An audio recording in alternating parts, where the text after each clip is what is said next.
Suddenly, a bright flash appeared in one dimension, as if symbolizing the beginning of something.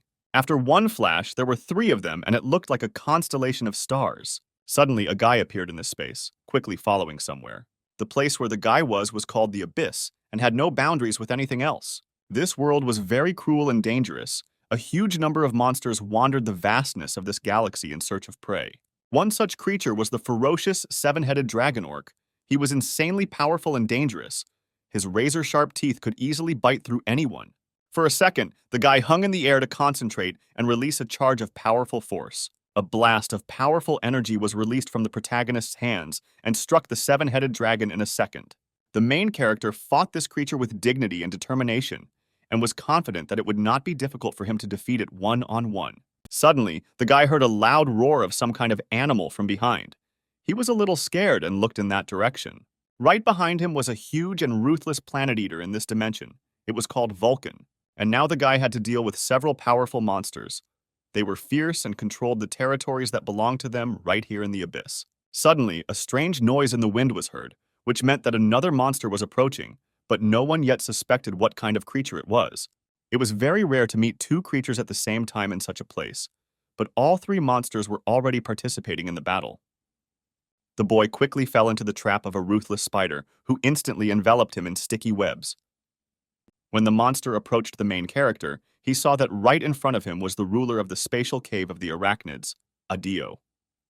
The spider quickly began to descend with a loud hiss directly towards the victim and eagerly awaited the killing bite. The guy's eyes lit up like two constellations. He was ready to fight this creature, and a moment later a charge of light was released straight at the monsters. At one point, it seemed to the guy that this fight had taken more than 300 years, but it would have been much easier to deal with them one by one. The huge monsters were defeated. He lost too much time killing them, and now he needs to quickly find a way to return to Earth. As the boy was leaving this location, he received a notification that he had achieved success worthy of the title of Invincible Master of Training, and that the world now resonates with him. His presence became more noticeable here, and as a constellation he became much stronger. When the Earth was first connected with the Abyss, mankind learned that mythology is not just a product of the imagination. The beings called constellations were the closest to what people considered deities. They blessed them and expanded the ranks of followers. But as with any other rule, as the number of followers grows, so does the authority of the constellation. The Earth, with nearly 10 billion souls, was like a gold mine for the constellations, who fought to take followers from each other. But among them were also far more evil constellations, who wanted to take over the Earth not through blessings, but through sheer force. And this man, no, after these battles, it's hard to call him a man. This constellation appeared to stop this, a completely young constellation, Skylar. At that moment, the man was frying meat and carefully watched to make sure the piece did not burn, and he managed to turn it over in time. There was a brilliantly golden-colored frying pan with an insanely delicious steak on it, which was about to be ready to eat. Someone asked where this frying pan came from. The guy replied that it was a frying pan made of adamantine. The goblin was very surprised that it could cook meat, especially the meat of a bear that eats planets. Even the constellations are wary of this. The ruler of the Goblin Kingdom asked what kind of oil it was, because it contained a huge amount of magical power. The guy thought for a second, because this name was on the tip of his tongue. He replied that there was some constellation that looked like a cow, and he let it go in exchange for milk. Then the goblin screamed that how could he fight with a constellation? But at that moment, Skylar just wanted normal food. The guy added that his main top priority was collecting ingredients, since his hobby for tens of thousands of years in the Abyss was cooking. Then the main character took special kitchen utensils with which he made food fresh and added that it was a very valuable ingredient, but it was his first meat in 300 years, so he could splurge. The goblin couldn't believe that when the guy defeated the constellation, instead of killing for territory, he simply took the milk. His master was truly different from the other constellations. He watched as the boy deliciously devoured a juicy steak of meat. Skylar said it was time to eat and invited his friend to taste something so valuable. Cutting off a small piece of steak and putting it in his mouth, he began to slowly suck on it and feel this unusual taste. After the goblin ate a piece of constellation steak, he felt a powerful force literally bursting out of his body. The power of the adamanta was preserved in the meat. With the help of magical power and thanks to the oil from the mystical constellation, the meat rose to a higher level and its magic circle was activated. The old goblin opened a new mana circle and thanked the master for this dish, which was the best in his life. The guy watched all this from the side and couldn't understand what was wrong with him. Apparently, they really say that goblins are very strange. Skylar looked up and thought about how much he missed the ground. These events took place on Earth several tens of thousands of years ago in the very distant past. In the gym, they asked the guy why he was lifting weights and whether he really wanted to become stronger than he was now. It was the Korean teacher who reminded Skylar that he needed to be in class now. In the distant past, the protagonist was an ordinary person. These events unfolded before he became a constellation with the title of Invincible Master of Training. The boy was simply obsessed with strength from an early age. Skylar was an orphan with no one to rely on, and he knew he had to train to be strong, and he grew stronger and stronger every day. In the era of the Abyss, a new profession emerged. It was called Hunters, and was very honorable, because they were engaged in protecting people from the dangers of dungeons and monsters. There are cores and items that drop from killing monsters and are highly valued, as well as artifacts from dungeons where monsters appear and attract many people who want money and glory. The main character had nothing to lose, so he became a C+ rank human hunter. Sitting together in the gym, the guy's boss asked him to slow down a bit on the load. But Skylar knew that going into a dungeon with B rank monsters was too much. The boss said that they could barely even handle a C rank dungeon now. He added that even hunters of that rank were suffering losses in those dungeons, so there was no talk of a B rank at that time. When the young guy once again lifted the barbell, he thought about the skills of magic, martial arts, and artifacts that dropped in the dungeons, and that they were all great. No matter how much people used them, they were still too weak. So the guy thought that it was really possible to become stronger just by raiding difficult dungeons. The boss was surprised by these words because does the guy really not care about his life? Does he not have a girlfriend? The guy dropped the barbell and said that even though he was a good guy, they still broke up.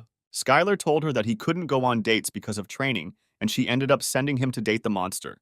There was no disagreement between them, and it was a peaceful breakup. In one of the locations, one of the monsters was heading straight towards the main character. The guy was ready to fight the ruthless monster, and as soon as he approached him, he crushed all his mighty force straight into him. The hunters who were together in this location sympathized with the guy, because being a master of martial arts is not easy at all. They are hardy, and therefore they make good tanks. But their damage cannot be compared with the damage inflicted by mages. They couldn't fully understand why he decided to become a martial arts master, but while farming, they got a martial arts scroll. And because everyone was only interested in magic, he became useless, and it was from that moment that Skylar decided to start studying him. He cared little about what people said about him, and did not regret starting to learn martial arts. As it turned out, martial arts are simple and not as bright and convenient as magic, but the true nature of martial arts, in which fighters received as much as they trained, was well suited for the main character. In addition, no one has canceled the absence of regrets and desires to achieve greater results in training. The guy trained day and night, but it still wasn't enough for him. He fell into the corner of the room and thought that he had reached rank C+ through hard training. But there were still several martial artists who had managed to become stronger than him. Then the guy decided that he should train more, longer, and more often. Even in his sleep, the guy was training. Maybe it wasn't as effective, but it made sense, because in any case, it was considered spiritual training. Suddenly, Skylar saw a bright flash in front of him and asked who was right in front of him. When the light dissipated a little, he saw the constellation of the abyss of the great magician. Between the two scales of the scales, the virtuous goddess of the scales appeared before him. She asked the guy to calm down, because they had little time left, and she got straight to the point. The main character could not have expected that the girl would offer him to make a deal with her. She said that people who meet the constellation always ask a lot of questions, but the guy quickly interrupted her and replied that he agreed to the deal. The great magician asked the guy in surprise how he could agree so quickly and not even want to ask anything about it. Then the main character asked only one question. Could he gain power by making a deal with her? The great magician replied that perhaps this was enough for Skylar. The guy asked why she chose him, because there are many hunters who have a higher rating and more fame. In response to this, the girl reminded that she is a virtuous goddess of Libra, and she has the ability to see the future. She told a story about a great danger that would befall the Earth in a few years. The evil constellations will begin to attack the Earth in full force, and when that day comes, the guy will think that the current dungeons and monsters threatening the Earth were just kindergarten.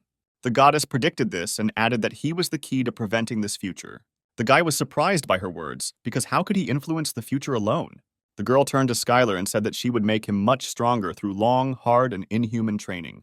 The guy was shocked by these words and was at a loss. He did not know what to answer. At this point, The virtuous goddess of Libra did her best to make the guy as scared as possible, because she knew that only a madman would agree to such a contract.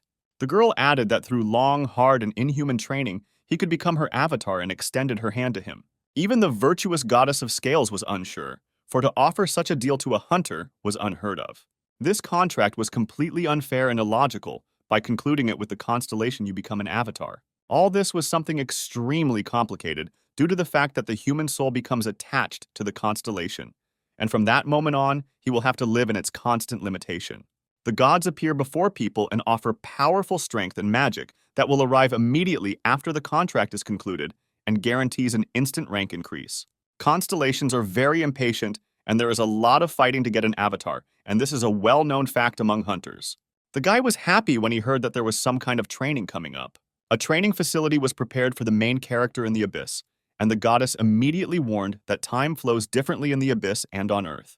He will have to train alone for several decades, even several hundred years. But even if the guy refuses during training, he still won't be able to go back. The main character was very frightened by these words. He immediately imagined one of the rooms in one of his favorite games. Skylar immediately remembered that this was how the hunters became stronger. They signed a contract with the constellation, and it probably wouldn't be fair to become stronger without doing anything. The guy thought that other avatars had also gone through this and became stronger at the moment when they had already made a contract. The great goddess said that she knows how difficult this decision is and demands a lot from a person. She suggested that Skylar think about it for another week and give an answer, but the guy made it clear that he agreed from that moment on. The goddess suggested that he think again, because it doesn't matter where exactly he decides to do this. Then the guy replied that he was not so attached to this world and was just asking to be allowed to leave one letter. If he could become stronger, he would agree to this and even save the whole world as a bonus. At that moment, the goddess began to cry because she was very worried about the rumors that people on Earth were greedy and avaricious. The girl thought that it was a great happiness that her prophecy came true this time. The guy, hearing this, asked her to slow down. Had she really been wrong before? And suddenly a sharp flash lit up in front of the guy. The goddess of the constellation suddenly flew up above the main character, and a bright flash like a star appeared above her head. She asked the protagonist to think about the letter he wants to leave, and the girl will use a powerful force and leave it where he wants. The goddess opened a portal to another world and asked the guy to pass these tests, and only then she would accept him as a personal avatar. The main character had never seen such wonders before, and slowly approached the portal, trying to touch it with his hand. The portal seemed somehow liquid and soft, and as soon as Skylar touched it, the portal sucked him inside like a black hole. After that, the portal immediately closed, and in the room where the guy constantly conducted unrestrained training, there was a letter with a signature for everyone. A few moments later, the guy found himself in another world, where the concentration of magic was at a completely different level. Right in front of him was an abyss. It looked like an ordinary dungeon. Scientists on Earth assumed that the dungeon was a broken-off part of the abyss. The guy remembered that all of this was a training facility, but if that was the case, then why was there nothing here? The protagonist looked at his hands and realized that from now on he could start training right there and began to perform martial arts training. At this time, the supreme magicians were watching him. The girl was sure that this time she interrupted the vision in time.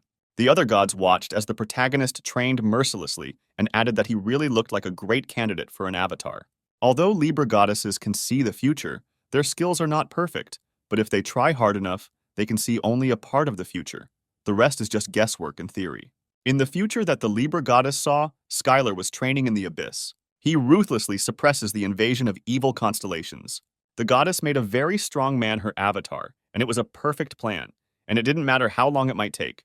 The main thing was that he swore allegiance to the goddess. The other constellations began to worry even more, because she was too sure of this, and this gave them a bad feeling. It only remained to wait a little while for him to arrive for training, because she had already prepared everything. The guy noticed how a powerful tornado appeared not far behind him and was moving towards him. It all looked very dangerous for him, but it was the least test that the goddess of Libra could do for the guy. The main character thought that this was a test of the goddess, and that it was impossible to become stronger without facing danger, especially if the task was prepared by her, and it definitely made sense. Skylar immediately entered into a fight with the lightning tornado. Its power was so powerful that the guy felt like his body was being torn apart. But the guy was persistent and said that he had to endure this test, and as soon as he thought about it, a strong whirlwind lifted him sharply into the air.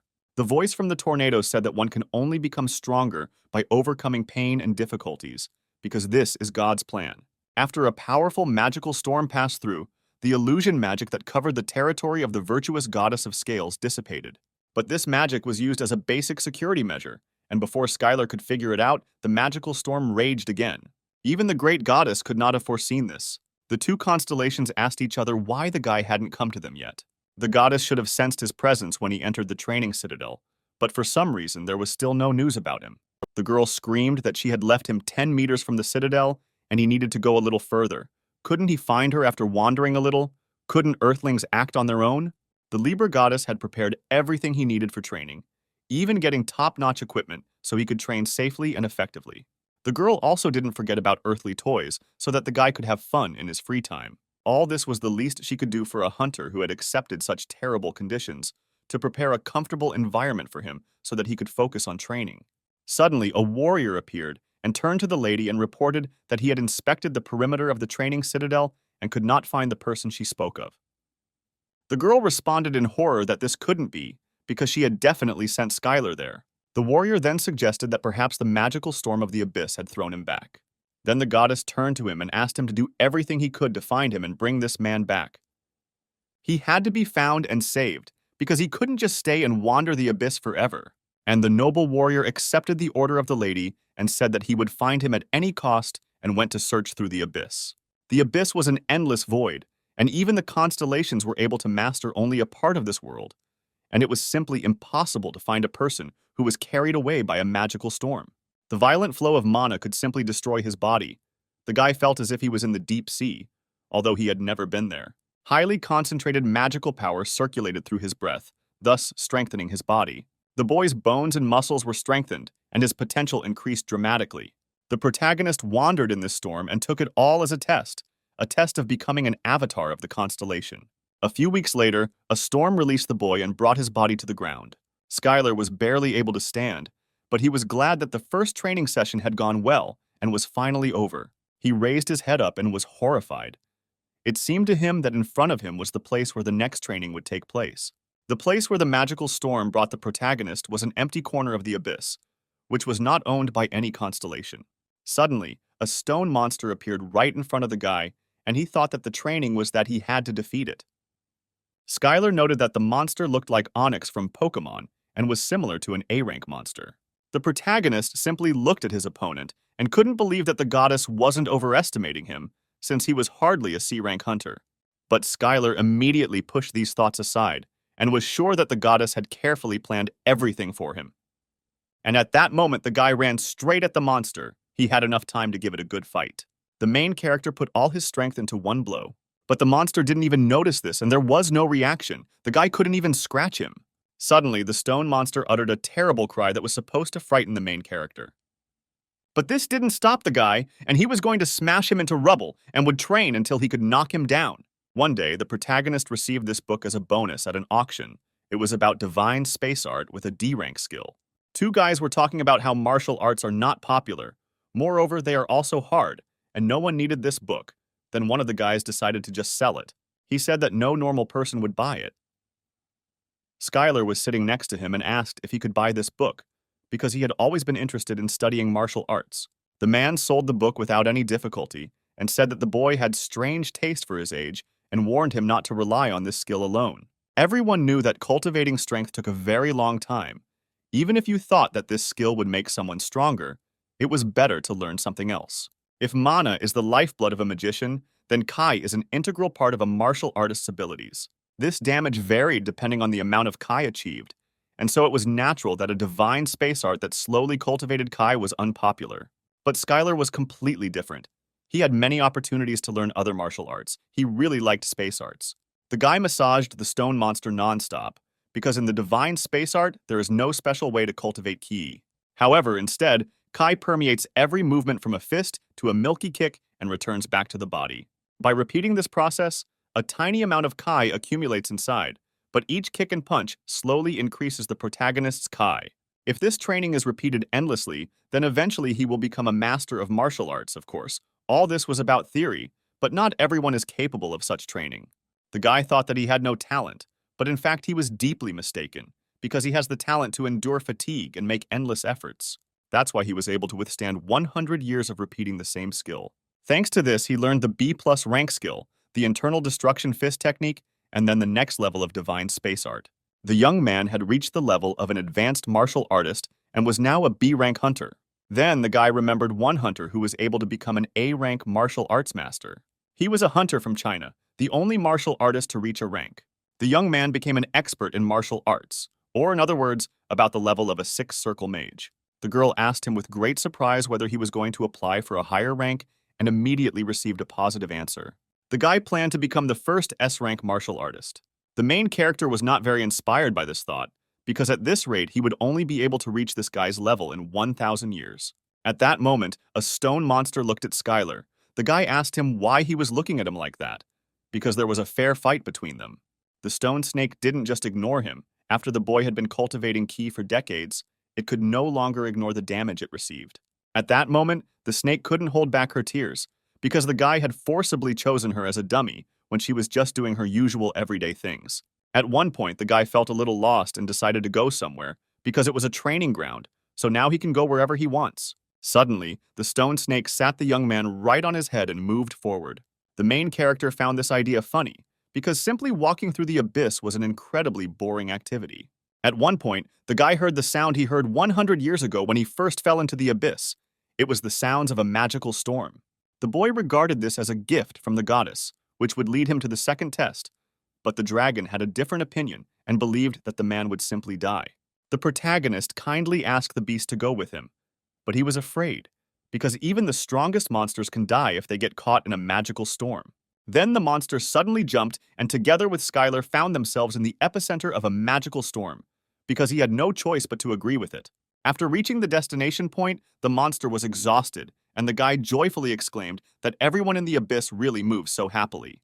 When the boy reached the advanced level, he realized how incredible the magical storm was. It filled his body with mana and made him stronger, eliminating fatigue. All this was an incredible training in restoring the whole body. To control such a powerful constellation is truly amazing. But the guy didn't fully understand that it was just pure luck that he didn't die immediately after the magical storm caught him. Because if he hadn't taken it as a test from the goddess and allowed the flow to capture his body, the storm would have torn him to shreds in 1 second.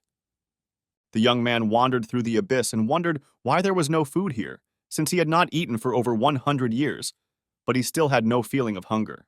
The guy wanted to chew something, and the monster kindly offered him to try the stone. The monster said that theoretically he could eat him because technically speaking, the stone of his body is meat. He happily shared a piece of the stone body, but the guy took it as revenge for using him as a punching bag for 100 years. The monster looked kindly at the guy and waited for his reaction, because he had no bad intentions. But Skylar refused such a treat, because no matter how hungry he was, he did not want to eat the monster. In response to his words, the creature happily threw him on its head and threw him into the air several times. From this moment on, the protagonist learned everything he needed to know about the stone snake. At that moment, the boy received a combat insight based on the stone serpent's movements. It was about the stone serpent's fist, strong enough to pierce the ground. The punch was strong enough to pierce the ground, but also flexible as if it was floating through the air. And the advanced level master immediately tried out a new fist technique. After that, he was very surprised, and now the guy is not going to stop using divine space arts because it was quite good. After this, the main character began to understand much more, having received a new level of martial arts and was looking forward to the next training. The guy stood on the edge of the cliff and thought about where the next training session would be. After seeing the photo, the guy decided that the next training would be underwater and ran down. He also ordered his friend to stay on dry land, as the stone could sink. The guy entered the water elegantly, and taking in as much air as possible, dove straight to the bottom. But this was not ordinary water, but poisonous water, which immediately penetrated his body, and the charge of ki that he received from the divine cosmic arts began to deplete. The boy began to be attacked by sea monsters, and if his power ran out, his life would be in danger. But with each attack, his body became accustomed to the poison, and his resistance increased. On the shore of the poisonous ocean, like a faithful dog, the monster waited for its owner. He saw something happening inside the water. It was Skylar, who with a powerful leap from the water, found himself right on dry land. The guy told that the ocean of the abyss is very dangerous, and that at the bottom, he saw something shining and he should get it. Skylar didn't know how he would swim through the poisonous ocean. But if this was all a test from the goddess, then there had to be a way. Then the guy began to think about what he should do and how to act in this situation. He then decided that with the help of divine cosmic art, he would accumulate enough ki power to swim across the poisonous ocean. But the guy couldn't imagine that all this would take a very long time. He was of course glad that he was becoming stronger, but he didn't understand why this process was so long, and he had been stuck here for 200 years. Then the young man saw his friend eating a lot of stones and asked how tasty it was. He also needed to eat something, but thanks to his mother, he was not hungry. But it was hard to live without food, since everything seemed very gray. When the main character was wandering along the shore, he saw in the distance a monster from the poisonous ocean. The guy's eyes lit up when he saw this fish in front of him. All that was left was to cook it properly. The main character decided that in order to eat normally, he had to cook it first. Then the guy went to get some supplies and with great force began to knock something out of the rock. He managed to create his first kitchen utensils, and for a first attempt it turned out pretty well. The guy found a large stone slab and put the fish on it and began to cut it up. But as soon as his knife cut through the head, the stone utensils melted. The main character was confused and did not understand how to cook it further. Brilliant ideas were much faster than his, and he thought that maybe he should eat it raw, just like sashimi. The stone friend could not stand such thoughts and took something out of his jaw and offered the guy to use it. In Skylar's hands was an adamantine. It was a treasure among treasures, highly valued among rock-type monsters. The guy really liked this material because it did not melt when it came into contact with this liquid, and you can even make a cutting board out of such things. The young man was happy about this because now, by training in the abyss, he would be able to make any kitchen utensil. At this moment, the main character remembered the words of the boss, who kept shouting at him that a person should have a hobby, and now he finally understood what the boss was trying to tell him. Now, if a guy can improve his cooking skills after getting the kitchen utensils, he can kill 2 birds with 1 stone, as he will be able to cook food that will help him in his training. Skylar finally cooked a fish steak and immediately began to taste it, even though he only lived once. On Earth, the main character was not picky about food and adhered to a strict diet. Many of his friends asked what was for dinner today, but upon hearing the answer, they immediately said that they had eaten somewhere else. After the guy finished eating the steak from the poisonous fish, he felt some kind of burning inside his body, and green poisonous smoke came out of all his orifices. Even though the boy had absorbed all the poison, it was successfully removed using the divine space arts Kai. At one point, Skylar realized that the poisonous meat had increased his Kai and his tongue had simply gone slightly numb. The guy came to the conclusion that poison was one of the ways of energy, because until he was poisoned, he could transform it into Kai. Then, the main character decided that it was time to start hunting and he was ready to eat each of them. Thus, several centuries passed. The guy pulled out poisonous fish over and over again and happily devoured them. During this time, Skylar's mind and body changed greatly. During this time, the deadly poison had been successfully expelled many times using the key of the divine space art, and his body now had maximum resistance to the poison. After the protagonist gained resistance to countless poisons, he obtained the A-rank skill, Perfect Poison Immunity. The poison no longer affected him, and moreover, he himself could release and use the poison, thanks to which his skill reached the level of an expert.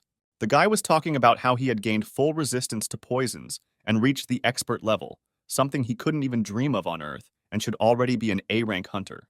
But even A-rank hunters are considered strategic weapons, and this will still not be enough to save the Earth from disaster, and the protagonist proceeded to the next stage, namely, to continue training hard.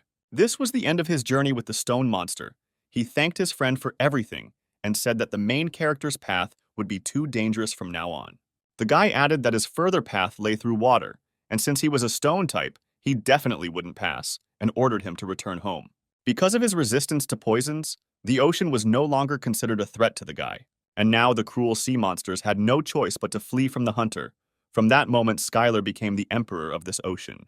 As the boy wandered through the ocean, he noticed the source of magical power that he had seen on the first day, and now he would finally be able to look at it up close. But this was not a source at all, but a portal to the place of the next training, as the young man had previously thought. The closer he got, the more the thought of what the next training would be like enveloped him. When the protagonist entered the next location, all of his Kai gates were automatically activated, and the power completely overflowed his entire body, and he received automatic protection from attacks. The body of people who had reached the expert level could independently prepare for battle when they sensed hostility. But even people who are not martial arts experts should be able to sense it upon arriving in this territory. The protagonist came face to face with an insatiable thirst for blood that could only be found in a high-level dungeon. Any attribute of a constellation is the laws established on their territory. One of the monsters asked the guy what race he was, and when he heard that the guy was human, he decided that most likely he was here for the first time. Then the monster offered to explain something, to which the main character was very surprised and thanked him for such kindness. The creature took a huge sword in its hand and shouted that the newcomers should have their heads cut off so that they would know that this land is ruled by the Lord of Blood and Battles. Skylar heard about the Lord of Blood and Battles and decided that this training ground had a pretty tough theme, and the battle began between the monster from hell and the guy who accidentally ended up on this earth. After several successful attacks, the protagonist formed a Kai fist, concentrating all his power and released it straight at the monster's head. The other demons couldn't believe it, that some human could defeat their boss on this earth. The guy shouted that he came to take a test and ordered them to attack him, but the demons did not understand what test they were talking about. Then one of the demons suggested that the boy wanted the attention of the Lord of Blood and Battles, and noted that the young man didn't look so bad for a man who looked like a weakling. At that moment, all the monsters and demons of this dimension began to attack the guy to kill him. But the main character was not afraid of this at all, and hit after hit the monsters with crushing force. They could not make him stop using these strange techniques. At one point, the guy realized that he was fighting in too large and open an area and was very heavily surrounded. One of the demons screamed that he looked better than he seemed, but he was still human, and was destined to be dog food. The demon unleashed the dogs straight at Skylar, and they charged straight at him with ferocity.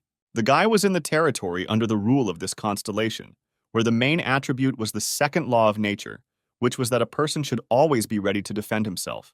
In the territory under the control of the Lord of Blood and Battles, there was only one rule, that all his avatars fought each other endlessly, and the guy decided to find an advantageous position and win. After walking a short distance, he came across an abandoned building and decided to go inside. The guy immediately knocked down the door and immediately asked for forgiveness from the unknown owner of the building. But he was going to borrow this house for a short time.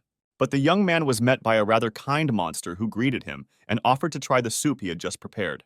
But it turned out that Skylar walked into the restaurant's doors, and he was shocked that even in such places they exist. The guy felt awkward about the broken door and asked if he had anything to eat, because he hadn't eaten anything normal for a long time. Suddenly, the monster immediately poured a poisonous vat of stew right onto the protagonist's face. Skylar found himself on the floor, and a satisfied monster stood nearby and asked how well the soup was cooked. But unexpectedly for the monster, the guy got up, because there is no longer any poison that can harm him, and he is able to freely control it. The guy quickly stood up and said that there was a good eatery here. The monster could not understand who was in front of him. At that moment, other demons appeared at the door of the restaurant and were able to find him. They had one goal and one thirst to kill this man. The guy quickly built a shelter out of tables and chairs and invited the demons to come to him. Then Skylar picked up a chair and shouted that he could fight them here for eternity. The guy spent several hours fighting monsters and demons using only a chair, and thanks to this he acquired a new skill using chairs as weapons. The main character was happy about this, because the best level of understanding can only be achieved in deadly situations, and he understood why the goddess had prepared such a test for him. At this time, the goddess of scales could not find a place, because there was no news about Skylar for a long time. She also hoped that everything was fine with her assistant too, but he had already flown through a bunch of dimensions and did not understand how he was supposed to find the only person in the abyss. After some time, the main character exhaled loudly. He wondered only one question. How many more times would he have to do this? Due to his mastery of combat skills, Skylar's sensitivity increased, and he felt something supernatural coming from the cauldron. When the boy took the cauldron in his hands, the owner of the building suddenly grabbed him by the leg and shouted that the Lord of Blood and Battles did not want fights to be interrupted by an insignificant death. That here, his power would endlessly revive him to continue, therefore no one could die here. The monster burst into tears like a little girl and asked to have mercy on him because he had gone through all the circles of hell to get this adamantine cauldron. But the protagonist ordered him to shut up because he believed that he got it by beating up other creatures. The guy added that the point is that now the winner takes all. The adamantine cauldron and this restaurant now belonged to Skylar. The young man picked up a huge stone slab because he had heard in a story about martial arts that a retired martial artist owned a small classic eatery. The guy came here only to look for a suitable place for battles, but suddenly acquired a diner that inspired him. The main character proudly walked out of the building, because now it was no longer an ordinary eatery, but a place called the Taste Factory. The amazed monster screamed at the boy not to even think about it, because it was all his. But Skylar didn't care anymore. He offered him a great bet. If he wanted to take the restaurant back, he should beat him, because that's how the rules work here. When the guy entered the kitchen, he was surprised at how often the demon chef kept this place. Right on the table in front of the guy were all the ingredients, dishes, and even a special place. The experiment section should not have any problems now. Then the main character decided to check what kind of food was on this table. First of all, he took some piece that looked tasty and filling and was similar to meat. As soon as the guy took a small bite, he realized that he had taken poison and was not very happy about it. He could not understand where the poison came from in the restaurant. Then the young man began to try one of the strange fruits. As he tried one ingredient after another, he realized that there was poison everywhere in this restaurant, and he couldn't understand why there was so much of it and whether demons really fed on it. The boy resigned himself to this and decided that he should eat everything raw and use his poison immunity to convert it into Kai energy. But Skylar suddenly remembered that the poison had no effect on him, and now he would simply use it as one of the ingredients for cooking. From that day on, the boy fought monsters to gain experience during the day, and he experimented with recipes at night, and all this continued in the diner for several hundred years. The main character was calmly going about his daily business, cleaning the restaurant and cleaning the floor from dirt. But each time the monsters and demons returned and screamed at him to give his restaurant back. But the guy shouted that this was now a pub, not some lousy restaurant, and quickly threw all the creatures out of the building. At one point, the protagonist discovered that he had obtained a new skill. Through countless battles, he had obtained an A-rank skill, harmony of body and mind. Now, divine space arts had become more natural. The man received a surge of wild energy. The circulation of ki in his body accelerated sharply. The skill of harmony of body and mind was a state in which the body moves in accordance with the mind. After acquiring this skill, the body becomes much faster than before. Every martial artist wanted to obtain this skill, but it was very difficult to achieve. Magic skills are popular and used by many, so they are often sold at auctions. Various scrolls with magic spells were available to everyone who participated in this. But because of this popularity, the scroll of harmony of body and mind was difficult to obtain. Some could only crawl through dungeons and hope for a miracle. The protagonist did not understand why, but he was able to achieve harmony of body and mind through prolonged, deadly fights. The guy thought that all the martial artists would go crazy because of this, but there was one question left: when would he return, and whether he would be able to at all? At this time, the Lord of Blood and Battles was pleased with all who received his blessing and continued to wage continuous battles. The demon chief could not believe that an army of monsters could not defeat one person after 100 years.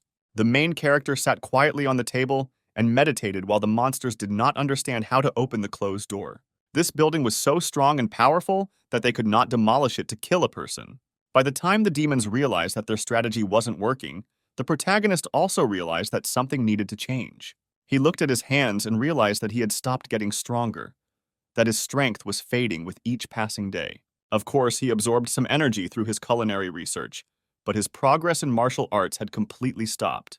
The boy was still inside. He could no longer experience things like harmony of body and mind. Behind the door, there were screams of monsters who were shouting about adamantine nuggets and fresh meat of the void beast, from which strength would increase dramatically. All of these were unsuccessful attempts by the monsters to lure the main character out.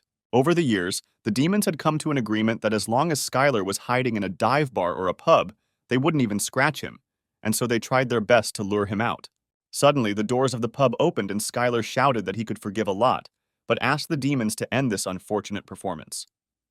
The monsters were surprised, because they could not have expected that the guy would actually come out to them.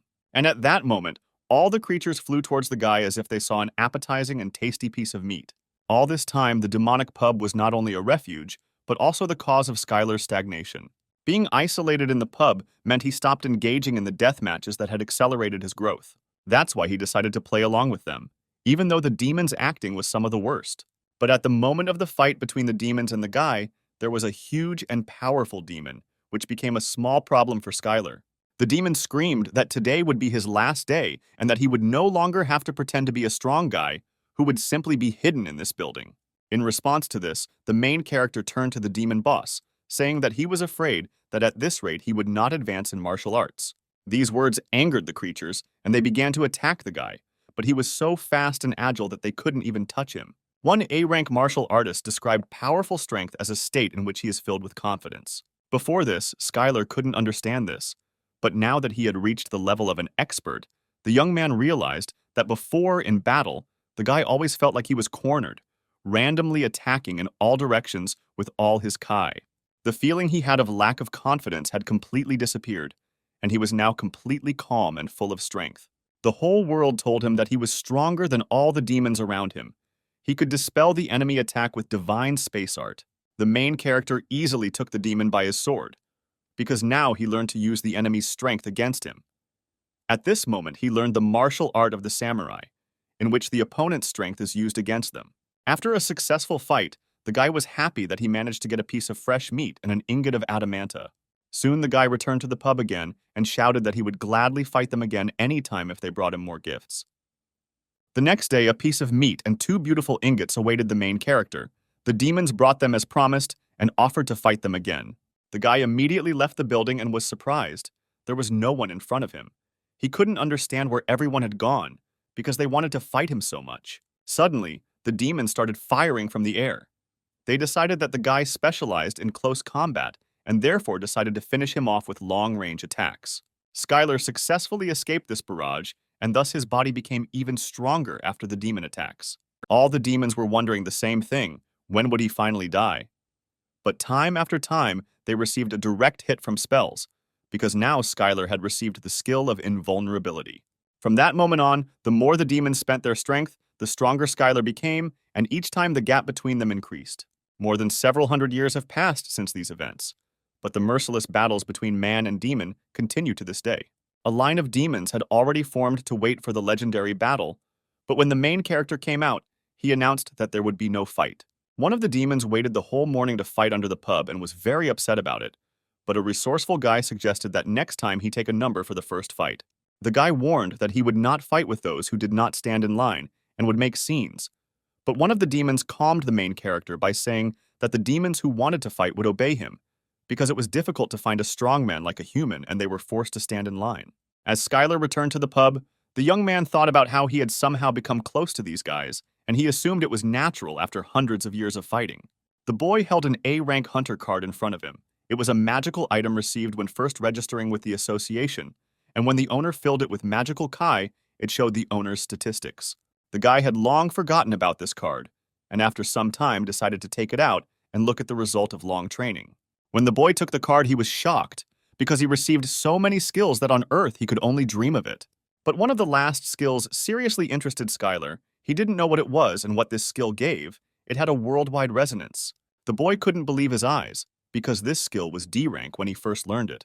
He had never seen the rank rise so quickly, but it was all because of the training in the abyss that had already taken several centuries, and even more than 1,000 years. One of the A-rank skills was perfect immunity to poisons, the ability to freely control poisons and gain kai when absorbing it.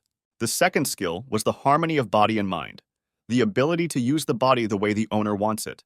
The third skill meant the ability to redirect the opponent's power back, even if it was greater than the main character. The fourth skill was invulnerability, where the skin became harder than steel and was able to block most attacks. The guy knew about all the abilities he received, but then he noticed the card coherence. It was one of the skills he heard about back on Earth. The meaning of this skill was that hunters use mana or kai as a source of power when using the skill, and when the quality of this source drops, it will result in a loss of effectiveness or a failure to use the skill. However, if the user has an unimaginably large amount of pure kai, it will reach a legendary level, creating an illusion of 3 colors during kai meditation. Skylar was puzzled, because this skill was available to hunters who had learned a unique A-rank martial art like the Divine Twilight Art. But the guy didn't know that although the Divine Space Art is weak in terms of growth rate, it allows you to create kai stronger than any other martial art, and Skylar has been training this art for more than 1,000 years. A martial arts expert card meant that the person had the ideal physique to learn martial arts. This primarily meant that they had a high affinity with kai, and most people with this skill received it at birth. The guy suggested that it might be due to the magical storm, since he never had any innate talents. Skylar was grateful to the goddess for this, because she really planned everything and made the magical storm the first part of the training. But the girl still didn't know where he was. Through countless battles, his understanding of martial arts had almost reached perfection, and the boy could flawlessly copy any martial arts at first sight. It was believed that it was difficult to master even one martial art in a lifetime, and this skill would allow him to use different techniques depending on the situation. This skill was really strong, but in the end the guy saw one of the abilities that didn't even have a rank. It was a world resonance where the world resonates with the protagonist because he is close to reaching the peak of existence. But the guy did not understand a single word and thought that maybe the hunter's card was broken. But at that moment, Skylar did not realize that this is the thing that will make the whole earth go crazy. While the guy was carefully studying the hunter's cards, he prepared a whole vat of delicious soup. At this point, the demons were discussing how Skylar was a strong opponent and couldn't understand how he could be so strong. One of them had been competing with him for 500 years, but he was still stronger. The guy approached the losers and offered to try one of the most delicious dishes of this establishment. The monsters happily tried what the main character had prepared on the condition that after eating, they would defeat this man. Skylar practiced cooking continuously, making changes to the menu, and each time it became tastier and tastier. But sometimes the demons didn't like the food, and they weren't going to eat it, because even pigs wouldn't eat it. The protagonist accidentally poisoned the demon and decided that next time it would be better not to add this ingredient to the soup. Suddenly, someone's voice shouted that a warrior was coming for battle. He was not a prisoner who could be tortured like this. A huge demon was walking towards the guy and refused to play his games and asked the man to fight him. As soon as the demon came within a meter, he immediately received a powerful punch right in the chest and jumped back several meters. The boy couldn't understand what he didn't like about his food and forbade him from entering here even after he was resurrected. After that, Skylar smiled and apologized for this situation and told the demons not to be shy about trying the food. The demons liked the young man's food so much that they offered to serve this dish to their master, the Lord of Blood and Battles. The young man was very flattered and was glad that they liked everything so much. Demons were really different from people. They thought that this food was very tasty, and those who ate until they were full did not come to the pub for more than a month. After such a time spent in the kitchen, the guy received the skill of beginner cooking of the abyss. The main character continued to train hard and intensely every day, and he really wasn't wrong, because his skills didn't improve at all. He could no longer cultivate ki. It felt like his body was blocked due to it being overfilled. His growth was stopped. The boy thought about how his top martial artist was just an expert, and even though he wanted to become stronger, he no longer had a role model because there was no longer a martial artist stronger than him. The guy had to break down this wall, and there was only one way to become stronger. It was to fight a new enemy. With an enemy that is many times stronger than these weak demons, the guy needs to fight someone who is stronger than even him. Suddenly, someone knocked on the door of the pub and asked the owner to come out. When the guy opened the door, he kindly invited me to taste the excellent meat he had prepared that morning. The main character kindly offered the guest to sit down at any free place, and he would bring meat without rice in the meantime. Skylar was a little wary, because in front of him was a completely new demon. He looked at its statistics while showing the table. The demon said that he had heard a lot about him and was eager to see his skills. Skylar knew that this guest was very strong and much stronger than him. He had enormous magical power that was strong even for the demonic race. And at that moment, the main character realized that a new stage of training was beginning.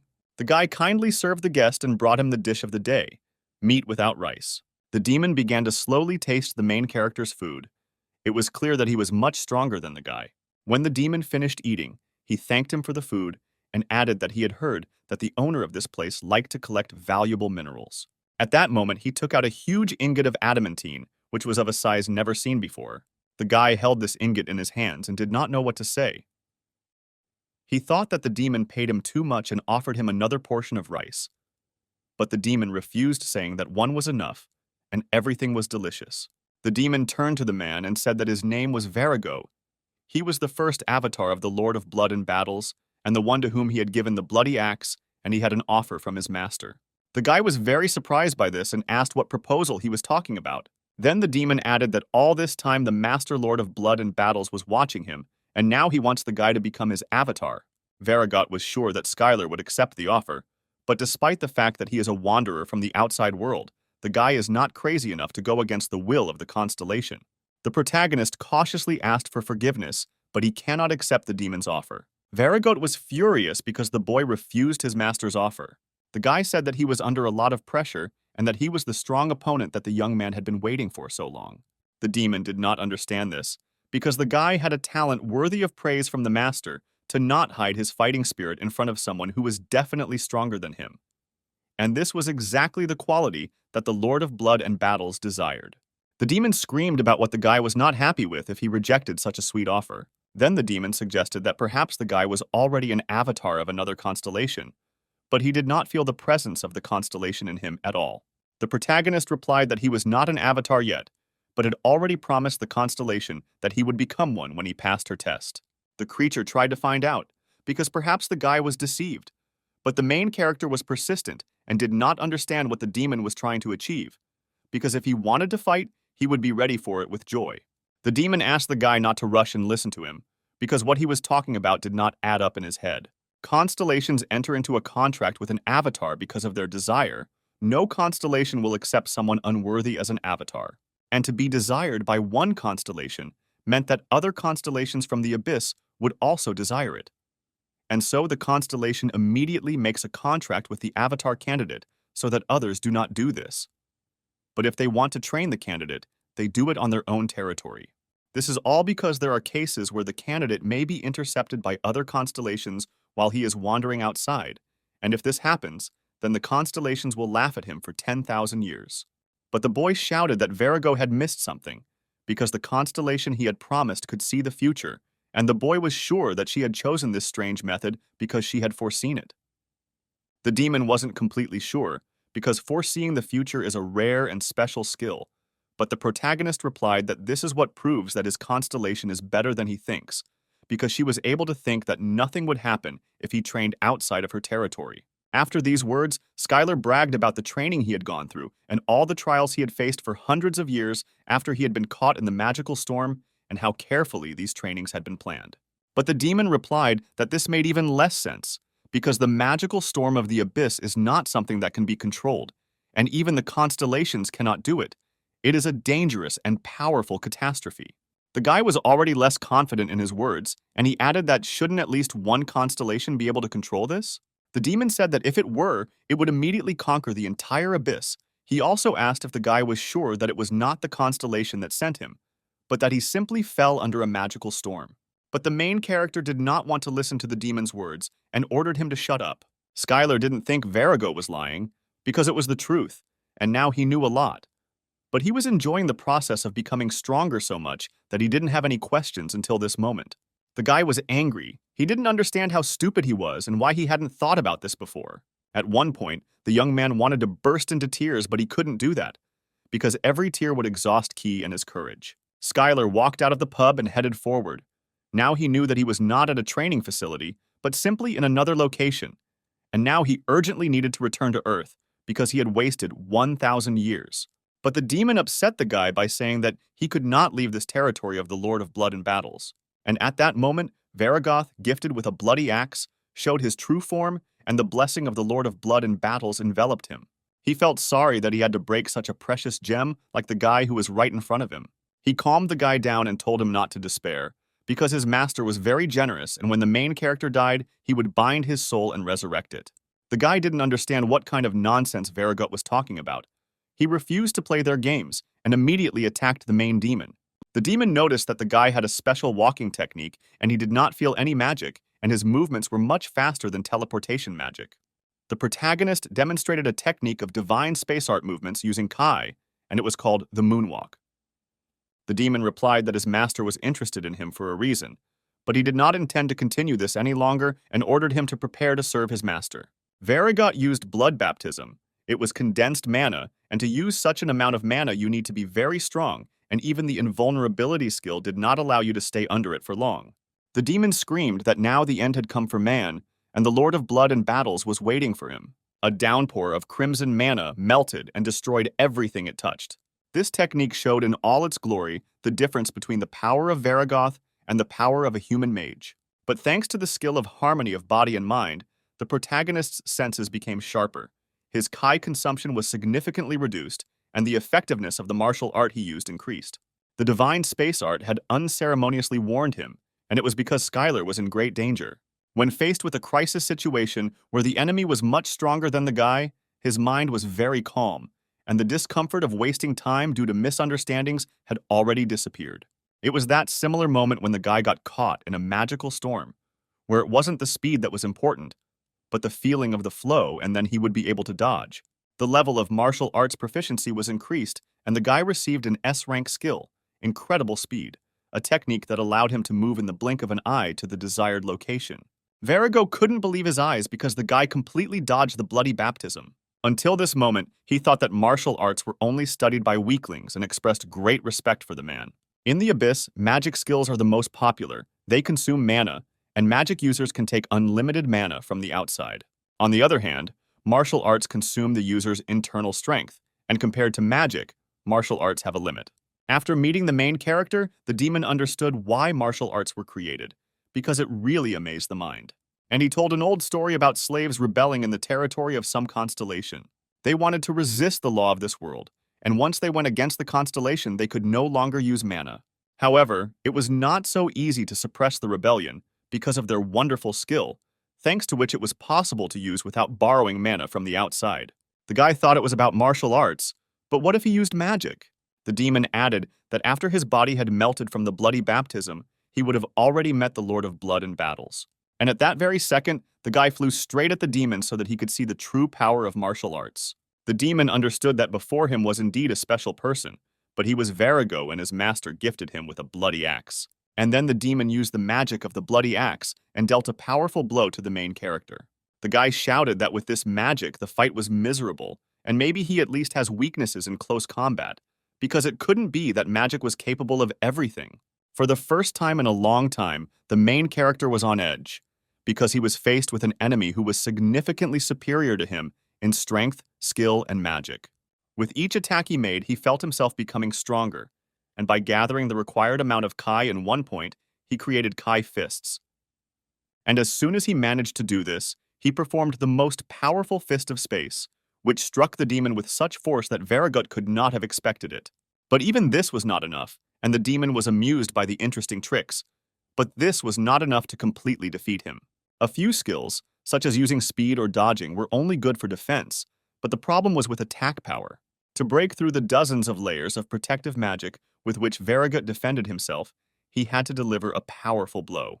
Then the main character thought that Ki's fist was the result of Ki compression, but such compression would hardly be enough. But he decided to try anyway. In theory, the Kai fist did not fully utilize the compression of Ki, and it was possible to compress Kai to the point of materialization, and this technique is called Kai materialization. The protagonist's idol, the greatest martial artist on Earth, was the first to be able to materialize Ki. But he could only hold the materialization for a moment because this technique absorbed a huge amount of energy. He could not use it in real combat. But Skylar has long since surpassed his martial arts idol over 100 years ago, and with a powerful stream of energy, he struck Varigoth straight in his heart. The guy couldn't quite believe that he had managed to do it, and that he had destroyed the Blood Shield spell and the Master's Blessing. The protagonist managed to destroy all of Varigoth's defense, but if he uses the manifestation of Kai again, his energy will be depleted. The battle between the human and the demon was still going on, and the lower-ranked demons were wondering when it would end, because at this rate, they would grind this place into dust. Varigot had been fighting the main character for 6 months already, and this man was a legend. So the main character used the Fists of Space. His energy was quickly depleted due to the use of this skill. The scanner was at a dead end. Although he could break through Varigoth's defense with the materialized Kai attack of the Divine Space Art, but he couldn't use this deadly attack due to the huge consumption of Kai. Although his skills quickly restored his energy, he still needed time to use the Cosmic Aura again. Varigot turned to the boy, saying that they had spent too much time on this, and he could no longer restrain the Lord of Blood in battles. And at that moment, a loud noise was heard, meaning that the Lord of Blood in battles blessed the demon with the power to win. The protagonist could barely stand on his feet while Mr. Varigota granted him additional strength. Skylar knew that he was in great danger and knew why the demon had shrunk in size. He did this to increase his speed, to be more mobile and sharp, so that the protagonist could not keep up with his fast and lightning attacks. The fight between the demon and the guy continued. The main character repelled one attack after another, continuing to accumulate energy and trying to defend more than attack. The demon's attacks were so strong that at one point Skylar's invulnerability was broken, and he needed time to restore it. He understood that if he lost concentration, he would die immediately, and there was no way he could relax or stop. From the moment he entered the Abyss, the protagonist never used up all his energy completely. After all, in the Abyss, where there were plenty of dangerous enemies and creatures around, using all your strength was tantamount to suicide, and there was no way to use it up completely. But the main character understood that he was not in a situation where he needed to accumulate energy and spend it in small parts.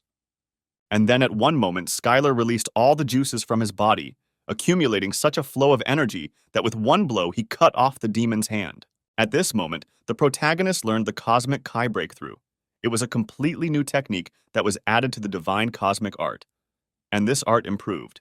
Varagoat felt that even after such a crushing blow, no matter how, he had to defeat this man. Because if he doesn't put an end to this, Skylar will become even stronger and more powerful to the point that he will no longer be able to inflict even the slightest damage on him. Considering the fact that they were in the territory under the control of the Lord of Blood and Battles, there was no way the demon could lose this battle. Varago could not simply stand by and watch as a new constellation was born on the territory of his great master. Suddenly, the demon saw a bright light that slowly began to blind him. He wondered where it came from. As soon as he opened his eyes, he saw that Skylar, hundreds of times larger than him, was standing in front of him. At that moment, the protagonist realized what it meant to empty all the energy from Kai. The wall that the main character had encountered, the amount of ki that was in his body, all of this was now completely unimportant, because all the powerful energy was inside him. And now if he can take all the energy outside the body, then the world will become his energy. At this moment, the boy had achieved a perfect understanding of the ki materialization skill and was now able to freely use this materialization. The skill of world resonance has increased, and now the world awaits his defeat. The constellation of the Abyss watching the battle showed great interest in it. From that moment on, all the constellations were ready to get the main character as an avatar. The guy finished off his opponent blow after blow, and at one point the demon was able to utter the last words that he had lost this fight to the man. The guy defeated the first avatar of the Lord of Blood and Battles, the Demon King Varagoth, gifted with a bloody axe. The protagonist received power from the whole world thanks to the skill of a master craftsman.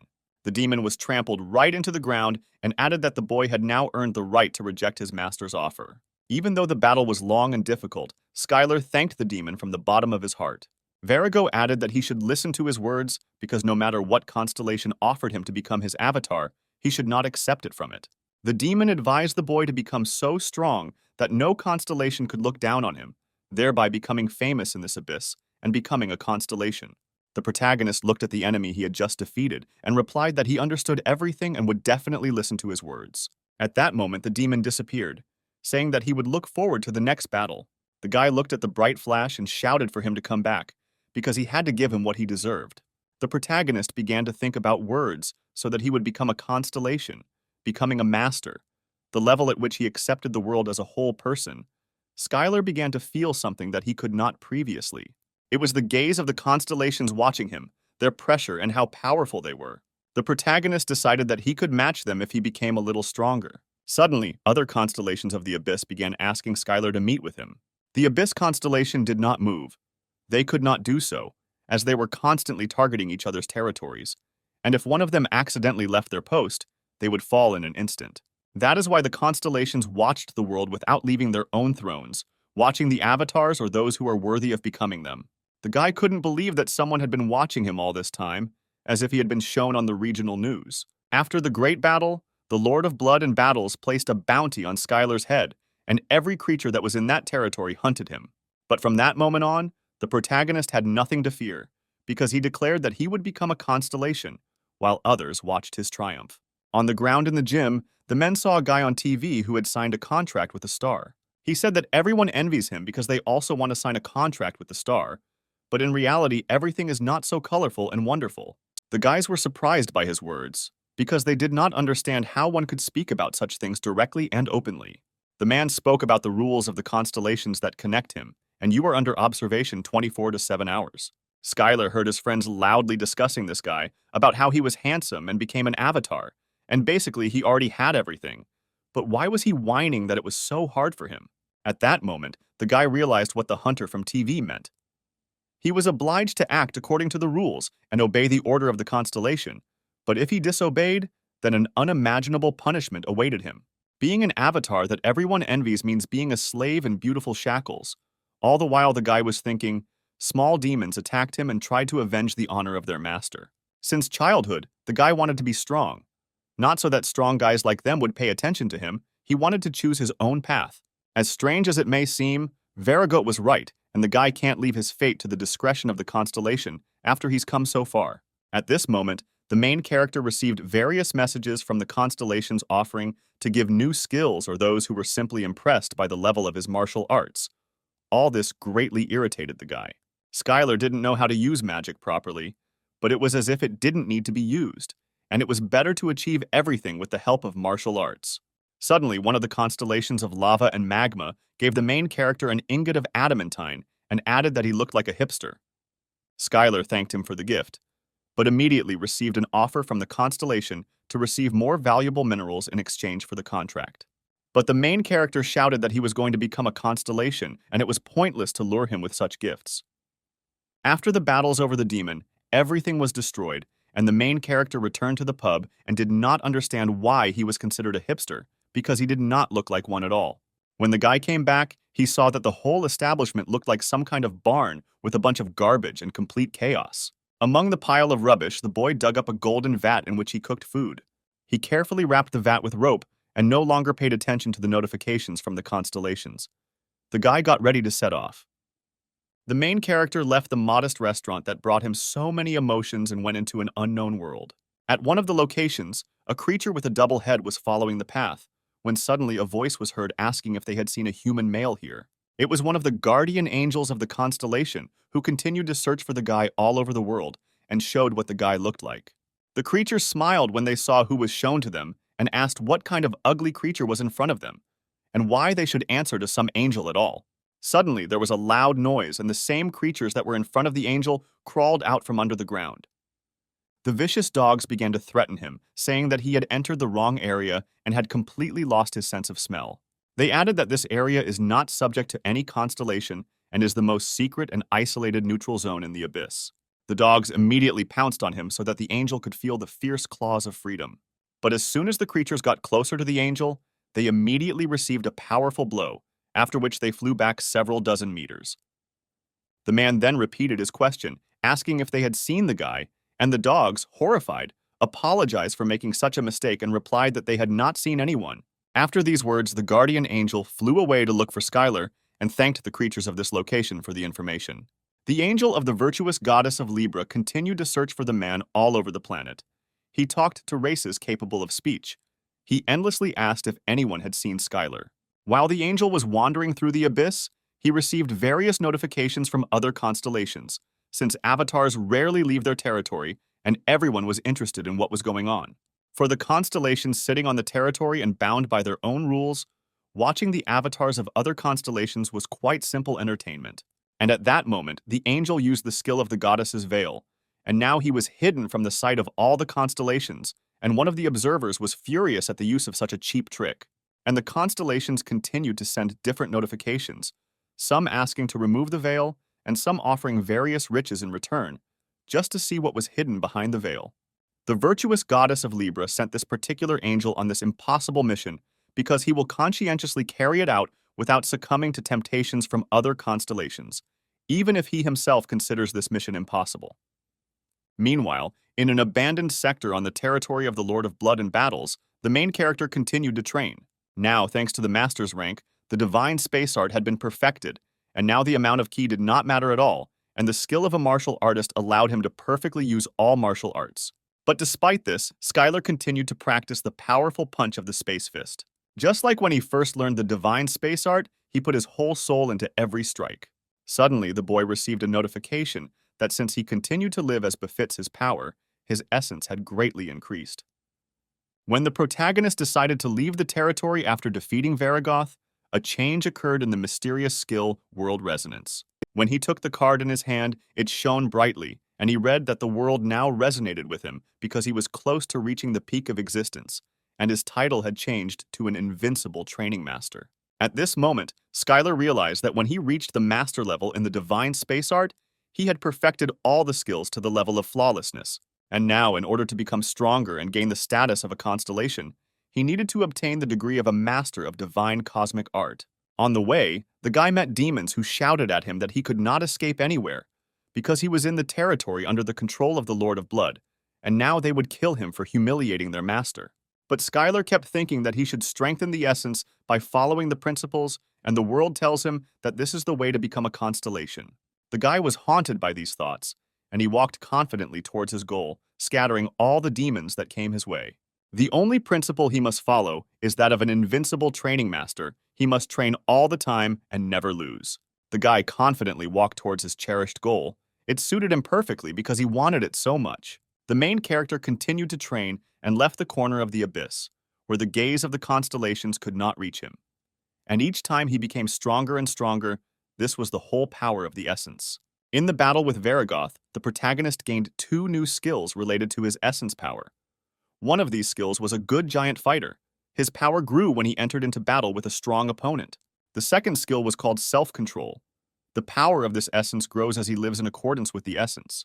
Self-control is a skill that tells the owner how to live as a constellation. Constellations are the beings that write the rules and are the rules. What if the serpent bearer of plague and darkness used a healing spell? Or if the Lord of Blood in battle tried to resolve everything peacefully? The power of their existence would weaken, and their strength would be greatly reduced. In order for the protagonist to use this skill, he must fight someone stronger than him.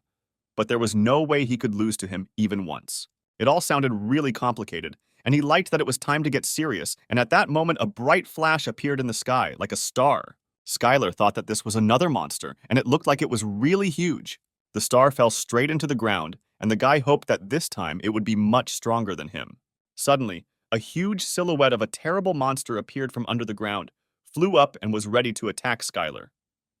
The main character could not believe his eyes. He could not have expected that this creature would appear here at that very second. In front of him was his old friend Onyx, who had been looking for the guy all this time and had finally found him. The boy joyfully threw himself into the arms of his old friend. During this time, he had grown considerably and was much larger than usual. Suddenly, a whole company of people like him appeared behind Onyx. It was his family. The creature warned the boy that it was not safe to be here and wanted him to run away from here. Suddenly, there was a fierce roar, and the ground beneath their feet split into 2 parts. Skylar's old friend Onyx and his family were city-sized monsters, but this monster that just appeared was on another level. The guy saw a supergiant monster that had never appeared on Earth before. It could be classified as the highest rank. The whole world should be on full alert when it appeared. The protagonist felt that the monster was emitting too much magical power, that it gave him goosebumps, and that it was definitely stronger than Varigoth. The guy discovered a hydra, a 9-headed snake, which was at the level of a constellation in strength. All this time, Skylar found the attention of the constellations annoying. There were constellations that became such by watching the adventures of the main character, but most mocked or ridiculed him, and some were even hostile. One such constellation was the Lord of Blood and Battles, whose first avatar suffered a crushing defeat. To all of them, Skylar was a beast that had not yet reached adulthood, so they must do everything in their power to prevent him from becoming a constellation.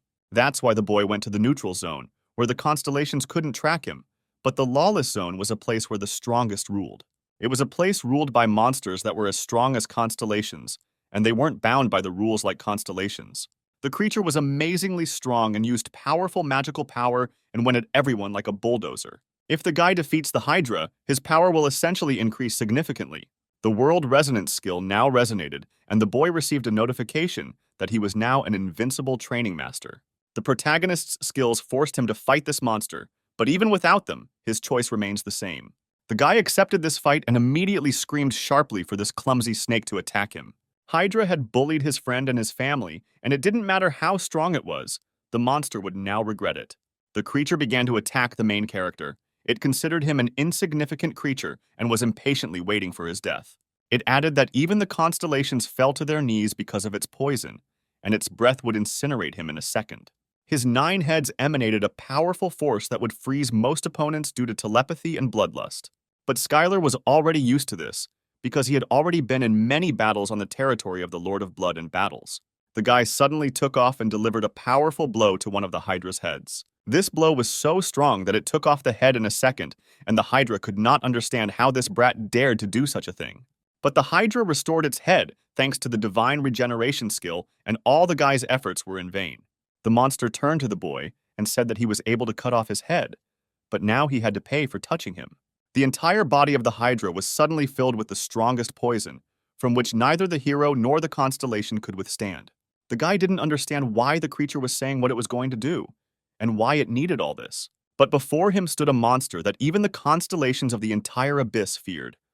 They could do nothing, even if they found out what would happen next. And only the nine-headed Hydra announced the fate of the enemy. The enemy has no choice but to accept the fate that the Hydra has predicted for him. When the monster filled the entire atmosphere with the strongest poison, a bright flash appeared inside this steam. In the distance, the Hydra saw a guy who managed to cope with this poison and survive. The monster could not understand how he stopped their poison. At that moment, the guy felt like his head was about to explode because of that telepathic scream, and if he hadn't had perfect immunity to poisons, he could have suffered. But this feeling was not the same as when he fought Varagoth.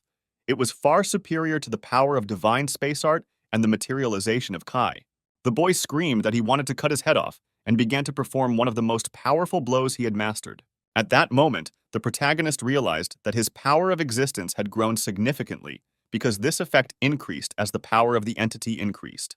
All this was written right in the skill description, and the guy couldn't believe that he now had such incredible skills. The main character was not cornered, and on the contrary, he was able to defeat the Hydra with one blow. But even after this blow, when the Hydra lost several of its heads, the battle did not end there. Despite the fact that the guy knocked off the Hydra's heads with his numerous series of blows, it regenerated them too quickly. The monster wanted to kill this man as soon as possible. His breath was too dangerous that being near him was already fatal. Skylar had an invulnerability skill that should have protected him from any damage. But even in the fight against Varagoth, he was unable to block all of his powerful magic. But the Hydra was many times stronger than Varagoth, and it was impossible to block its attacks with invulnerability. And then the main character decided that he could run along this breath with the help of the moonwalk and get straight to the monster's throat. From that moment on, the guy began to move as quickly as possible, moving faster through the Hydra's poisonous breath. And at one moment, a miracle happened. While Skylar was moving between safe zones repeating the phrase faster and faster, the flame and poison emitted by the Hydra stopped, and time immediately slowed down. Hydra couldn't control his breathing intentionally, but none of Skylar's martial arts had the same effect. And finally, the main character realized that all this was happening for the same reason that his attacks were much stronger than they should have been with his level of martial arts and skills. The power of the essence is not the same as enhancing magic or martial arts. It is the power that allows one to change reality.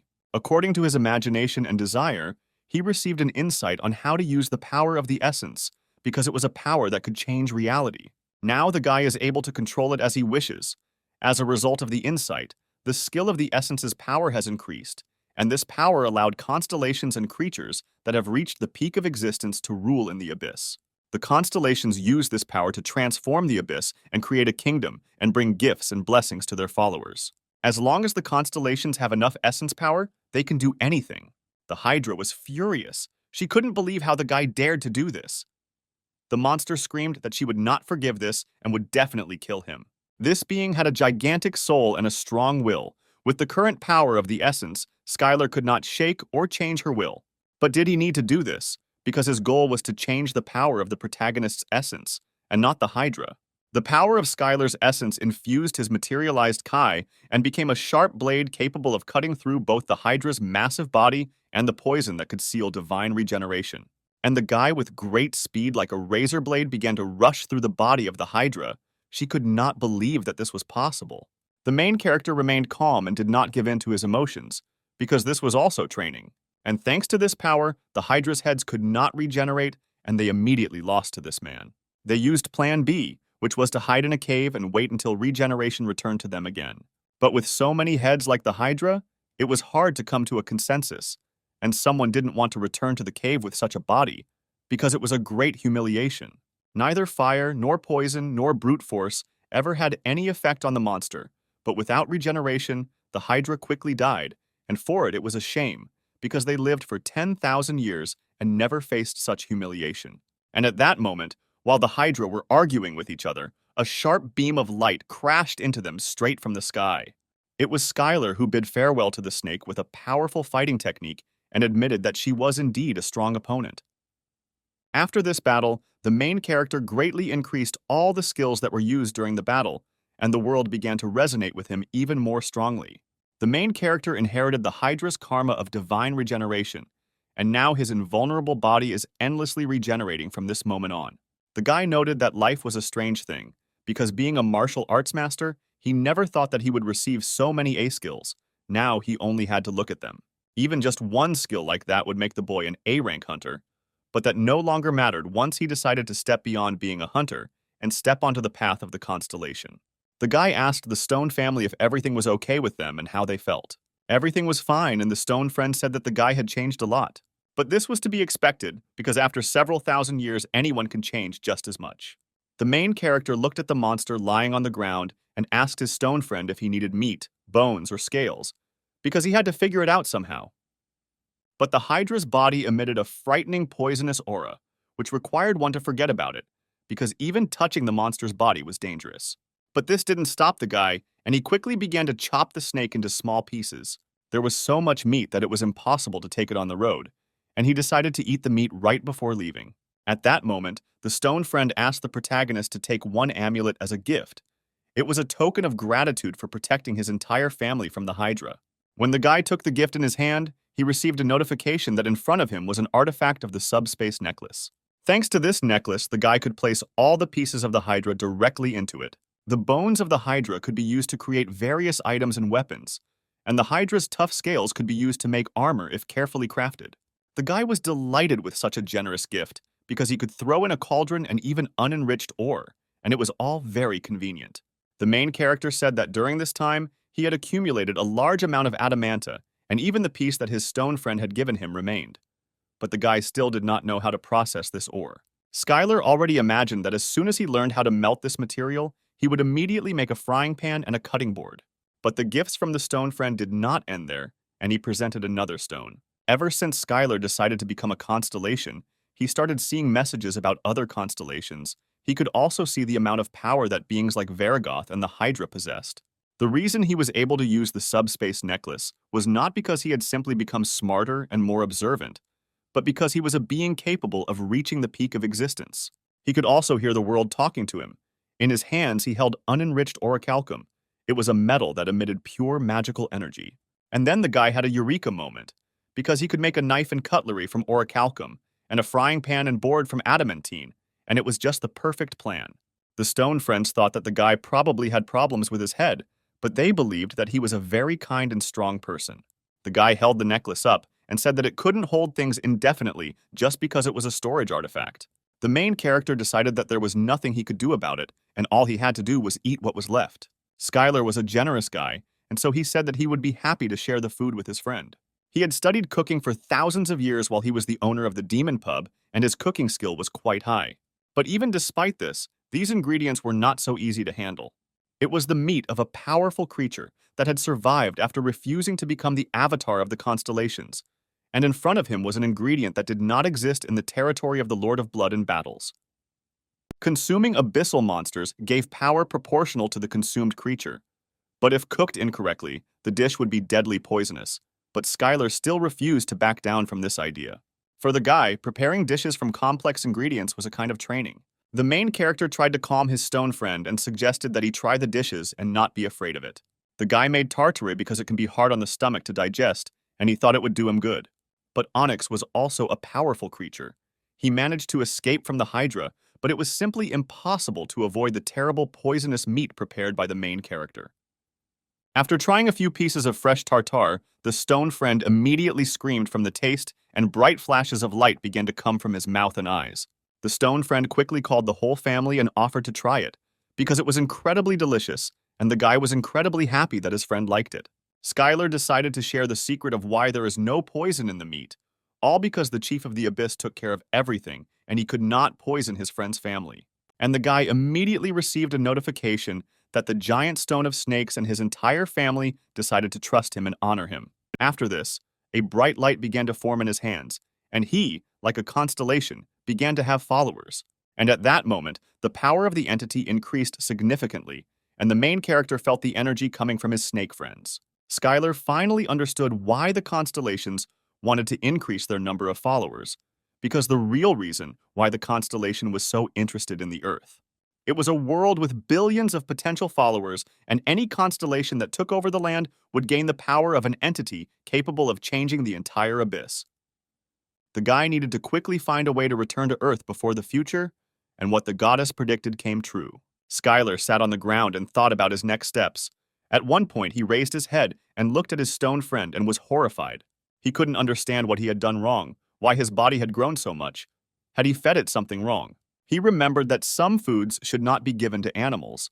For example, chocolate should not be given to dogs or onions to cats. Perhaps hydra meat is harmful to give to stone snakes and it harms their liver or something else. But Onyx tried to say that all this was not so, but it was all in vain, because he did not understand this language yet. Being close to a friend was cool, of course, but Skylar couldn't stay here because there was no way to stop the journey as a constellation, and this steadfastness in his personality was the reason the goddess chose him. The main character looked around and thought that there was definitely something in this area. On the ground, he noticed a drawing of some kind of creature and could not fully understand who it was. The silhouette looked very dangerous, especially the face that was depicted in the drawing. Then the guy wondered if any demon could cause him any harm, because after he had visited the territory of the Lord of Blood in battles, he had lost all desire to fight demons. But now Onyx was trying to say that there was a demon that was much stronger than Varigoth and the Hydra, and it was here. And if all this is true, then the guy was looking forward to meeting him, and at that time he entered the territory of the owner of dreams and desires. The surrounding constellations were watching him. The avatars of the owner of dreams and desires found out about it and immediately headed towards the main character. The guy hoped that all this was a welcoming party. When all the avatars had arrived, they asked one question. Was there really an invincible training master in front of them? The guy answered that it was true. One of the avatars greeted the mister and added that his master wished to meet him. Suddenly, a notification appeared that one of the avatars had used soul seduction, and the power of the divine space arts key immediately resisted the seduction. The guy replied that it was too rude for a greeting, and the avatar immediately apologized, because they are not able to control this ability. The avatars added that their weak abilities would not work on him and addressed him as a constellation, and this was the most pleasant thing he had heard in a long time. Then the main character asked what would happen if he refused to meet their master. They answered that in that case, they would simply be forced to let him go and swore that their master would not harm him. The guy was still curious about what they wanted from him and agreed to meet with him. On the way to the master, Skylar asked the avatar if she had ever heard of the Earth, of a planet outside the abyss. The girl replied that she had once heard rumors where one constellation fought for the gates leading there. After these words, the guy suddenly shouted at the girl and asked her to tell him everything she knew. The girl added that she heard it from someone who heard it from someone who heard it from someone else, and she didn't know anything else about it, and perhaps her master might know something if the guy was really interested in the land. She was delighted and said that she had heard that there were a large number of souls on Earth, and they would be able to help him in capturing her. But the guy replied that he didn't think of capturing it. He planned to stop the capture of the Earth by other constellations. The avatar was surprised by this answer, because for her the guy turned out to be not only strong, but also noble. The guy knew that they were called nightmares, but they seemed to be good and sociable demons. Even if they couldn't control their seduction skill, they didn't seem dangerous. Suddenly, a demon appeared in front of the main character, who began to shout at him to give up all his wishes. He asked to be let go. He knew that the guy was going to be eaten and asked to share with him too, because these were sweet and pure desires.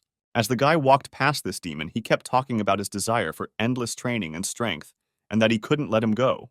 The protagonist asked what that was just, but heard in response that they are nightmarish creatures that are weak to the desires of other people. Skylar said that it turns out that they live off of other people's desires, but he doesn't have a strong attraction to desires, and he will be fine without a loved one, and he doesn't need tasty food or a comfortable place to sleep.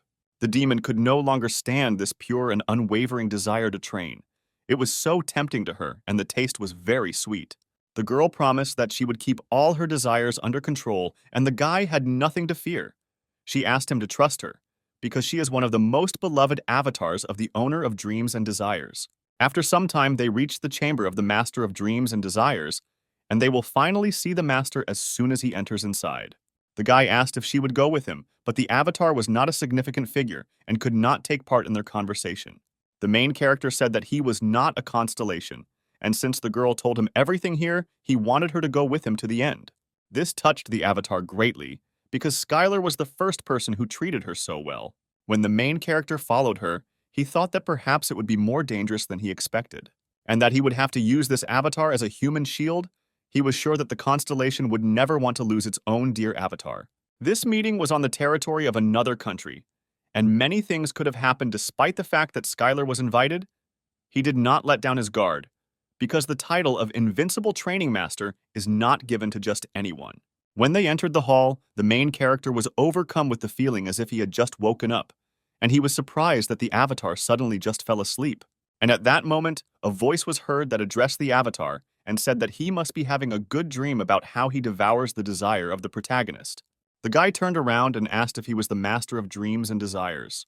The girl replied that everything was correct and added that he was the constellation that had been putting on so many performances lately, and that she had long wanted to meet him. The guy upset the girl by saying that he was not yet a constellation and that he still had a lot of work to do on this. But the little girl immediately replied that the one who has entered the path of the constellation can also be a constellation, since he is capable of the same things as they are. She added that this also applied to the main character, but couldn't he use the power of the essence, like the other constellations? At that moment, the guy had a question why the owner of dreams and desires looks like a child. Then Skylar began to slowly remember what exactly happened when he entered the constellation chamber. Hasn't he done enough since the guy has been wandering in the abyss for 10,000 years already? He refined the divine space art and reached the peak of martial arts and even reached a level that is higher than all existing ones. Does he really need to become a constellation when he should just be enjoying the peace of enlightenment? After these thoughts, the main character asked the question why they try to charm or seduce people and destroy their minds. Then the little child replied that this is the essence of dreams and desires, because the creatures that enter this room embody all desires and find peace, and it is very difficult to refuse such a gift if you are not a constellation. The girl added that the only thing he was not capable of was waking up by his own consent, to which the guy quickly exclaimed what she meant by the word waking up. The goddess of desires said that she was sure that the guy was confused, but she would not explain everything to him at that moment. Then the main character asked what she wanted to achieve from him. The little girl smiled sweetly and said that she would be happy to explain everything if he would join the alliance with them. The main character was not particularly surprised by this, because all the constellations thought about only one thing: well-being and power and who was next to them. The girl was amused by the answer. She laughed and added that the guy was indeed right. All the constellations are selfish and they cannot live differently. She said that selfishness does not always mean loneliness or remorse, but rather allows them to cooperate. Then Skylar guessed that she had decided that forming an alliance would be very beneficial for her. The goddess of desires replied that the guy was right. Mortals looked at them as gods.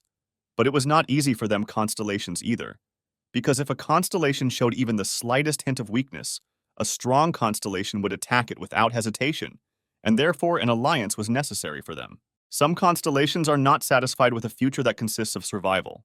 The destruction and devastation caused by the constellation's obsession with conquering lands will lead to despair, in which no desire can exist, and nightmares will no longer have anything to feed on. The guy wondered if expanding the territory wouldn't solve this problem, or if they could find slaves to take away their desires. The girl then replied that such an idea of a wish farm could only come from a constellation that was originally human, since constellations cannot enjoy unlimited potential like mortals.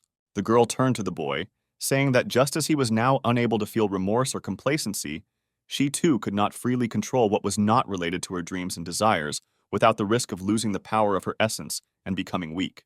Nightmares require high-quality 3D desires, not those generated by fear and anger, but desires filled with ambition or a sense of achieving a world of abundance. The girl was only a nightmare god, and she couldn't do such a thing in the real world.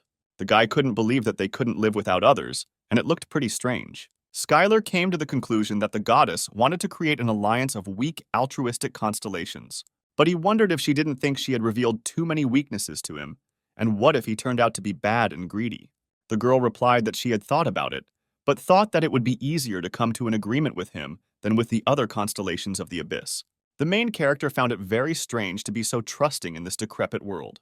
But in reality, the guy was radiating a huge desire, but none of it was about conquest or power. The only thing they had was continuous training day after day, achieving perfection in martial arts and tasting various products in the abyss. The protagonist still had a few questions, because it seemed to him that all this sounded like a very good deal. The question he asked was what he would have to do if they formed an alliance. What responsibilities would he have? Skylar added that he is quite a busy person and may not be able to help her all the time. The girl laughed a lot and said that he was really an amazing constellation and wanted to learn about the responsibilities more than what benefit he would get from it. She said that as long as other constellations do not attack the alliance, there is no need to do anything, there is no point in duties, and the constellations do not take part in what is not beneficial to them. The goddess of nightmares added that if he had to do something, then let him do it. The battle between the constellations dragged on for so long that sometimes it became very boring. It doesn't matter where Skylar is because they will always have time to come to each other's aid. After these words, the guy agreed to the deal and they both shook hands. He added that he was a newbie who had just started the path of becoming a constellation and was confident that the abyss was full of dangerous and false constellations and that the protagonist really thought correctly. After all, being in an alliance seemed safer than trying to cope with everything alone, and he thought he could get help in returning to Earth. At that moment, the guy saw the name of the alliance, and it sounded like the Alliance of Minor Constellations. The main character didn't like the name much, because he had been away from society for too long. If Skylar didn't keep his promise in the alliance, it could affect his essence power. The girl asked if everything was okay and if he liked the name, but the guy quickly responded by saying that he thought the name was really good. Suddenly, a fiery whirlwind appeared behind the girl, which meant that the kitten of lava and magma greeted him with its paw.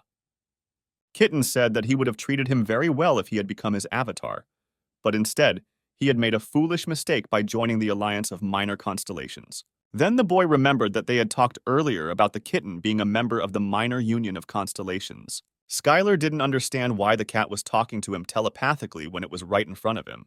Then the girl said that usually constellations do not leave the territory where they are located, and thus the members of the Alliance arrange a meeting remotely. The guy compared it to a video conference that could take place on the ground and asked if other members of the Alliance should join now. Everyone laughed loudly, but only Skylar did not understand what was being discussed. As it turned out, there were only 2 members of the constellation in the Union. The kitten was angry with what the guy said, because there was nothing wrong with the fact that there were only 2 of them, and he began to threaten the main character that he would not give him the gift he had prepared. The little animal turned to the boy and said that he had heard that he was collecting adamantine and orichalcum and offered to make the items he needed out of them. Then the girl screamed that the kitten was the most famous blacksmith in the abyss. He said that he could make a weapon for the protagonist as a gift for joining the alliance. The boy could not have expected that he would receive a gift for joining the Union, but at the moment, he did not have enough orichalcum and asked to take advantage of this chance when he had a little more. Then the kitten asked the mistress of dreams and desires if she had given him a present. The girl said that she thought that it would be much more difficult to come to an agreement with the guy, but he quickly accepted her offer before she could bring gifts. Kitten laughed that the guy didn't take advantage of such an offer, but Skylar replied that he could still leave their alliance if he didn't receive a gift. Then the girl made a small wave of her hands and added that the constellations are arrogant and selfish creatures by nature, and therefore, before their meeting, they prepared something that might interest the main character. In his hands, the boy held an A-rank martial arts scroll, Kai Vampirism, and several orichalcum ingots. The girl said that Kai Vampirism is a martial art created by nightmares, and she thinks it will suit him even if it has the effect of absorbing magical energy. There is no nightmare that could become a master of this art, unless it is someone like the protagonist who has achieved such greatness. And she added that using magic is a much more effective way than learning martial arts. The guy asked how many days it took them to collect so many materials. It took more than tens of thousands of years to collect them. The guy really liked these gifts. He expressed great gratitude, and now he thought that it was possible to make the things he needed. The kitten of lava and magma excitedly asked the boy what kind of weapon or armor he wanted to create. He added that with this amount of materials, the guy will be able to create an epic sword or shield. Then the cat began to boast that he could create any unique design. He offered to create an indestructible shield from adamantine or a powerful sword from orichalcum. But the boy interrupted the great blacksmith, saying that this was not the equipment he wanted. The main character approached the cat and told him that he wanted kitchen utensils. Lava's kitten asked to answer seriously and could not believe that the guy wanted an adamantine frying pan and cutting board and to make a knife and dishes from orichalcum.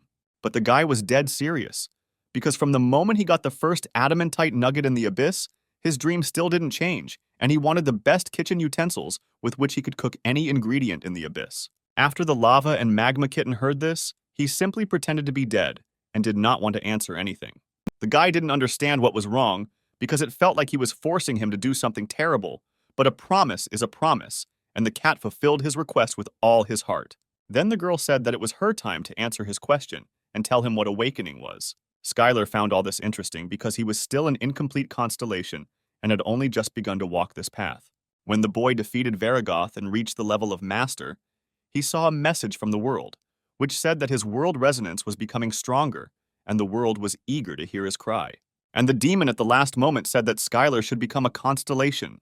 The guy wondered if this meant that he was still a human with powerful martial arts and needed to take another step to become a constellation. But the girl replied that he was already a constellation, because there is no such thing as an incomplete constellation or a newbie constellation. A constellation is a constellation. Then the main character asked what awakening was, because she said that he still needed to awaken. But the girl meant that he still did not understand that it was a constellation. Skylar was very surprised by these words. The girl understood that in front of him was a special creature, even among the constellations. But the guy was still tormented by this question. Because what did she mean by the word special?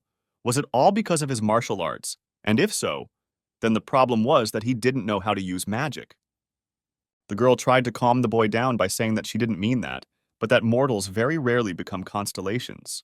Then the goddess told the story of how she was born as a constellation, that the power of existence of dreams and desires was released by nightmares and came together to create her. This was her true form as the mistress of dreams and desires, since most of the other constellations were the same, such as the Lord of Blood and Battles, as well as the Kitten of Lava and Magma. They are constellations from birth, and for a creature that believes that being a constellation is natural, but for a girl, the fact that she does not understand that he is a constellation surprises and irritates her at the same time. The goddess of desires simply asked the guy to adopt the fact that he is a constellation, and that's all. After all, he had overcome such a difficult path to becoming a constellation. Is he really disappointed that there are no more difficult trials ahead of him? And at that moment, the guy acknowledged the girl's words and said that he was a constellation, and suddenly a bright flash of light enveloped the main character. The world resonance was activated. The whole world accepted his cry. As a constellation invincible training master, he can use the power of the constellation. The world asked to see how a new star opens its eyes in the dark depths of the abyss. While the new star was being reborn, a bloody battle was taking place in one of the dimensions of the abyss. One of the avatars tried to fight the monster, but his attacks were too useless to defeat it. But suddenly he saw a notification that the invincible training master was watching their battle. And after that, the invincible training master gave him a blessing, thanks to which he was able to defeat the ruthless monster. The avatar was happy about this and swore that he would never disappoint him. Meanwhile, Skylar was watching the battle, using a small amount of essence power. He gave a great blessing and even sent a few messages. But the girl asked what he was doing with someone else's avatar, because he was now in the Alliance, and if it was an avatar of another constellation, he would have problems, and warned the main character to be careful next time. The guy was puzzled by this, because now if he wanted to do something, he would have to think carefully first. Avatars are the most important factor for the existence of the constellation. Any influence on other people's avatars can be regarded as a provocation. Skylar could now get an answer to any question just by thinking about it. The guy thought about the fact that before he didn't even realize that he was already a constellation, and continued to rush from side to side, trying to become the strongest. Even though the protagonist was lost and wandering in the abyss, he accepted it as the goddess's training, and even believed that the magical storm was a convenient way to travel, as well as a training tool. He really didn't think about anything, even if he did. He thought it was an incredible training.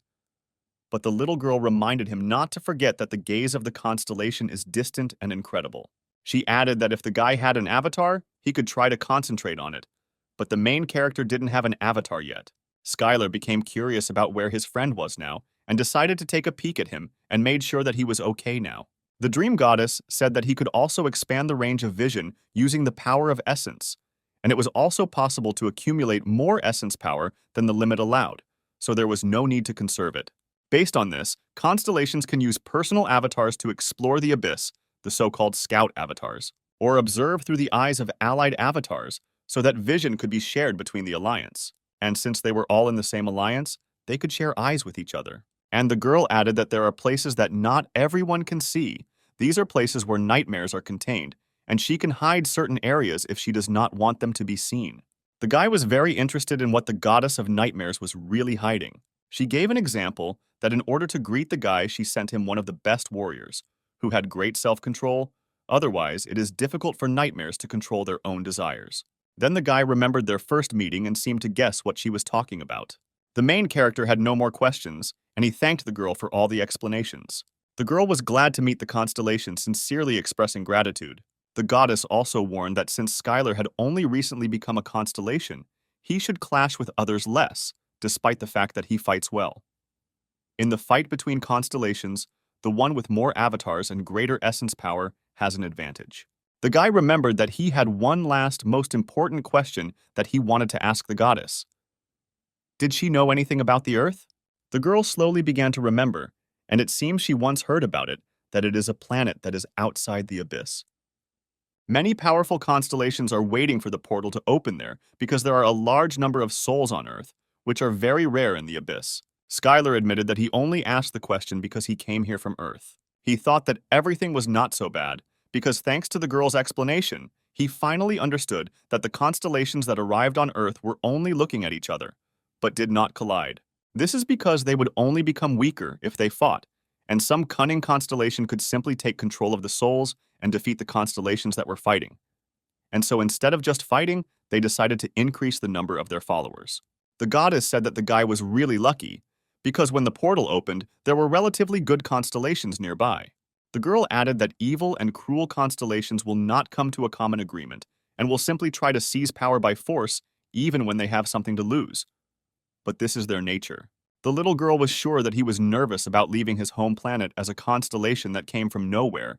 She added that it would also be nice to have followers in their constellation alliance who are the souls of the Earth. Suddenly, the guy waved his hands up and with a sharp movement cut off the long braids and made the same appearance as before. The reason the boy's hair grew so suddenly was because he became a constellation, and the changes in his essence were reflected in his appearance. The girl asked if he had decided to return to Earth no matter what, and not forget his mortal origin. The guy replied that it was not that at all. It was just that long hair really interfered with training.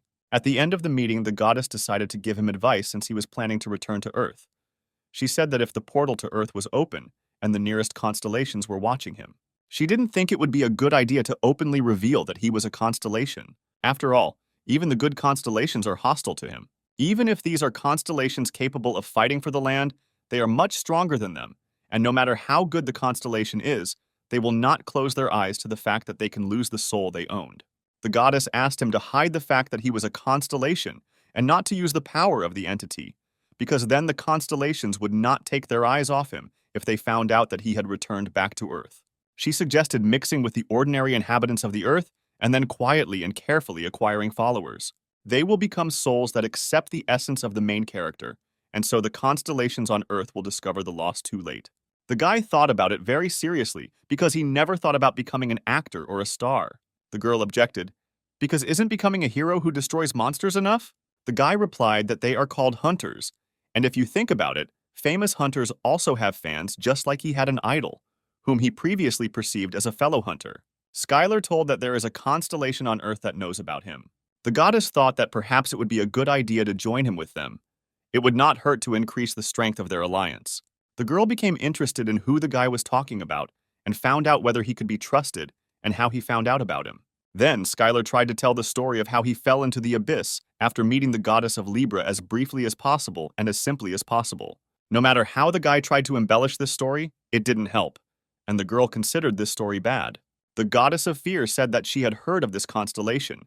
Then the guy shouted that he guessed that even in the abyss, the ability to see the future is not so common, although it seems that this is not so, but she could have a plan.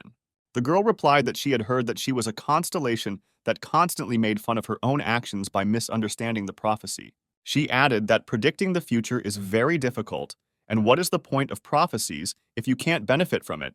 And she didn't fully understand whether this constellation would somehow help their alliance. Considering the fact that she tried to stop the evil constellations, it is likely that she is collaborating with others, and this will not be enough to join their alliance. Then the kitten said that even though she seemed so stupid, she could share her visions and they could help her stop them. And then they asked the training master to ask the guy to join their alliance since he was returning to Earth. They were sure that she would help them, but they were worried about how she would react to the fact that the main character had already become a constellation. The guy needed to find a way to contact her, and he asked if his friends knew where she could be. But he could not get an exact answer because no one suspected or knew her name, and moreover, where she was. Skylar has awakened as a constellation and joined a formidable alliance, but he is no closer to returning to Earth. The guy felt that he had to find her personally because she was a key figure, because the more creatures knew about her, the closer he was to the Earth. On the way back to the constellation, one demon flew up and said that she would be happy to accompany him through the owner's territory. She asked if he was planning to return back to Earth, but the guy firmly replied that he still had important things to do here. Lava Kitten was currently making his gear, and the guy should stay here until he was done. The girl replied that she remembered those valuable minerals that the main character had been collecting for so long, and was absolutely sure that if the great blacksmith kitten made it, then this equipment would become legendary. The guy couldn't wait to receive this equipment, which would fulfill his long-awaited desires. The girl asked the constellation where she should take him, because this territory is full of beautiful places. The guy knew where he wanted to go. He told him that he heard from the owner about the Fountain of Enlightenment, about the place for their training to learn to control their own desires. If the main character has to wait here, then he must also undergo training that is only possible here. The girl laughed loudly because these were the words of a true master of training. The demon told a story about how many nightmares used this place in the old days, but since the owner was born, it became forbidden. It was all because it was incredibly dangerous here, and many had heard about how most of the nightmares went crazy during training. Then the guy took the Well of Enlightenment in his hands. The essence of the training was to drink water from the well. However, if this were really the case, then it would not have been sealed. The stronger the desire of the person drawing out the water, the heavier the water becomes. You can try to meditate and get rid of these desires, but this will not reduce the amount of water. If you let go, you can return to Earth. Doesn't the main character want to return to the old gym and touch the old barbells and dumbbells? Doesn't the guy miss spicy chili ramen or what happened in the latest issue of the novel he read or the Batman and Superman movie? Isn't he interested in all of that? Then the girl's voice was heard, that so much time had passed since they broke up, and it did not happen on a good note. But their love had not passed, and they had already stopped hating each other. If the protagonist lets go of this rope, they can be together again. His friends watched this and believed that even if he was a master of training, it would not be easy for him, because this well excites and intensifies desires, and the bucket becomes many times heavier. The kitten asked if the master would be okay, but the girl added that the constellations were on a completely different level than nightmares, and at least he wouldn't just go crazy. The goddess was interested in what kind of illusions were tormenting him, and there was probably something incredible there. But at this moment, the training master continued to undergo tests and hold the bucket of water. When the others from the Alliance looked at the guy, they were horrified and could not believe their eyes at what was happening there. At this time, the main character was training with this bucket. He was working out to strengthen his muscles and doing several repetitions in a row. He used the weight of his own desires and thus got rid of them. The guy was addicted to training, and it is not surprising that thanks to this he became a constellation. They heard the boy ready to do 5 more sets for the workout, and the kitten muttered that this was too much. The essence of the training was that you had to pull out a bucket of water as heavy as your desires, and the one who wanted to pull the bucket out of the well would see illusions corresponding to his desires, and the water would become heavier. The demon added that the constellations say that many nightmares have gone mad trying to complete this training. She asked if the main character had any problems, but he was absolutely fine. He just found a good exercise machine for the first time in a long time. The guy thought that most people couldn't lift a bucket, and it was such a weak temptation. Movies with Superman and Batman were not very good. As for ramen, you need to constantly monitor your diet during training. Starting from scratch with an ex-girlfriend, the guy has long had such a thing as the awareness that if they get together, then nothing will change. All these illusions were too weak, and this machine is simply an improved squat with weights. Then the goddess was ready to swear that there are no creatures without desires, and the constellations are no exception. The girl added that the constellations are weaker in terms of restraining their own desires, and why would an omnipotent being restrain them? This is a constellation that has a good foundation, and that's not counting its fighting skills. Is it possible that only a constellation that was previously mortal has this power? Skylar spent most of the day exercising with the Well of Enlightenment.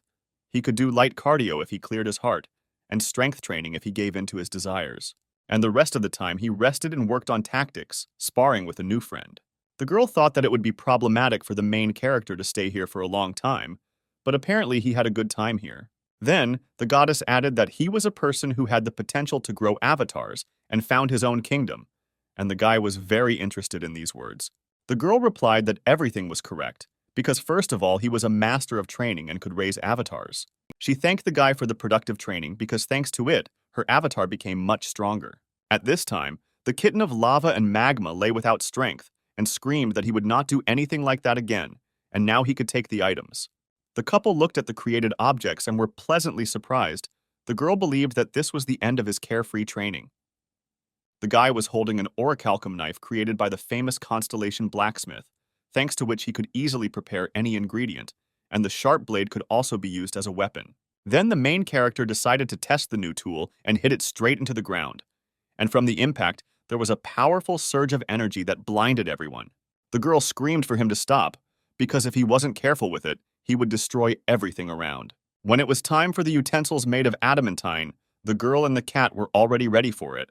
All the dishes were right in the corner, and the guy decided to check them with the accumulated materialized kai. But after a powerful blow, not a single scratch appeared on them. And at that time, the kitten boasted that this utensil was stronger than even magical armor. The protagonist turned to the kitten and said that he would like them to be a little bigger. But the cat replied that it was the fault of the one who provided such materials. But the guy thanked the cat for his excellent work anyway. Skylar's short break in the nightmare world was over. Even though he was human when he entered here, he left already as a constellation. When the boy left, all the demons shouted and asked that he visit their kingdom again someday, and that they would eagerly await him, as well as that wonderful dish. But why did the invincible training master remember the nightmares as a master of dishes? And all because he made some food with the help of new items and offered to try the meat from the Hydra. The first time the guy decided to demonstrate his culinary skills, his friends didn't believe that they were about to try Hydra meat. The main character suggested calling another nightmare, because he had so much meat that he made as much as he could, and making it in portions like in a cafe was incredibly difficult. The owner screamed that she could run away if she thought she couldn't eat it, because hydro meat contains a deadly poison, and there was no need to expose the body to such danger. But when the girl tried this dish, she was incredibly happy. Because it was incredibly tasty, she felt how every spoonful of the dish warmed her. And at that moment, every nightmare wanted to try this dish. The obsession caused a little fuss, and the situation was resolved thanks to the intervention of the hostess. The guy could practice cooking, increase the power of the essence, but he was a little uncomfortable, because in the end, because of him, the hostess's avatars staged this ugly scene. The main character thought that apparently ruling a kingdom is not so easy. At that moment, the guy entered the territory of the serpent-bearer of plague and darkness. He realized that this territory really suited him. Then the guy decided to use a little bit of essence power so that this gloomy guy wouldn't bother him, and hid the essence from the whole world, and immediately disappeared from the visibility of the constellations. Once he did this, he realized that the world had become so quiet and calm, and he couldn't believe that he was being blown away by a stream of messages from the constellation, because he couldn't do something so simple. And at that moment, the serpent-bearer of plague and darkness ordered all the avatars to find the invincible master of training, and when they find him, not to fight alone if they could not defeat him at all. Suddenly, the main character met a skeleton who approached him, said that he had entered the territory of his master, and such impudence would not go unpunished, but his master was magnanimous, and he offered to become the avatar of his master. If the guy joins him, he will forget about this disrespect and recognize him as a valuable subordinate. Then the skeleton turned once more to the training master and said that if he refused this offer, then his master would come and deal with him. But the guy only heard the smell of rot around him, and he asked this owner to show himself right in front of him. He shouted loudly so that the messenger of plague and darkness would stop hiding behind the avatar and show himself. The main character did not understand why the skeleton was still here, what it was doing here, and why it could not call its owner. Then Skylar decided that since he wasn't showing up, he would force the skeleton to do it and punched him with a powerful blow.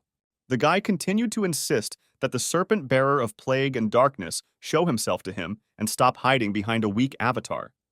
And if he didn't show himself, he would consider him a coward who couldn't even protect his own territory.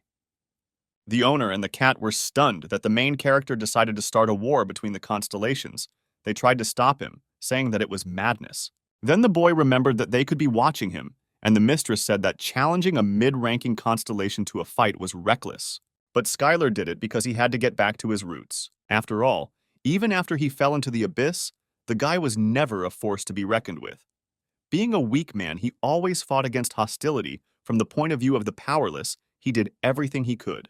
However, after he became a constellation, nothing changed. He always hid from the older constellations and, like the last coward, remained in neutral territory away from the prying eyes of the constellations. The protagonist has lost the meaning of fighting and must now follow his own path, living like a constellation, putting his own life on the line and fighting the messenger of plague and darkness.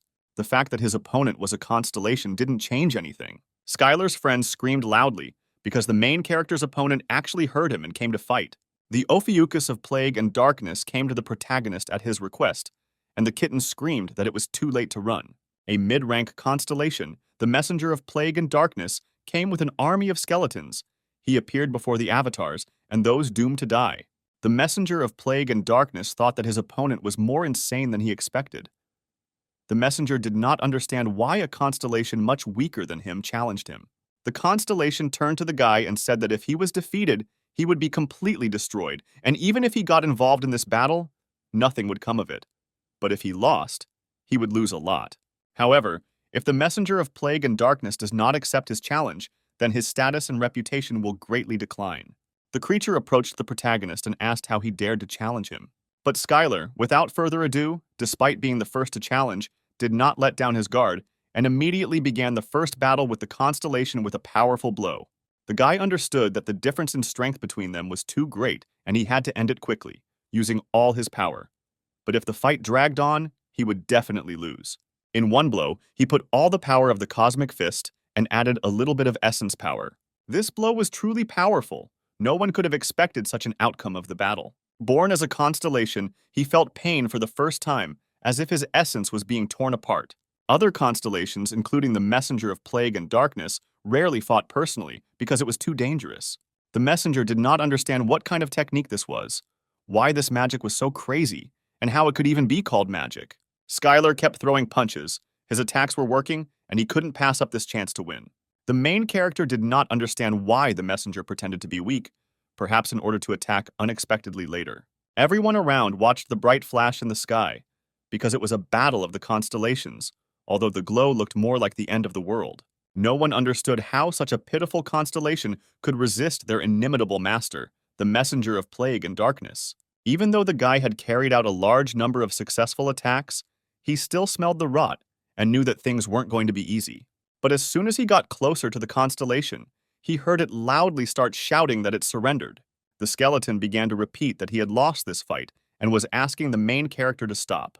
But the guy couldn't believe that he was actually giving up and continued to deliver crushing blows. And then the constellation swore that his territory and all his avatars, he gives everything to him and swears by his own life. Skylar's partners were very surprised by this.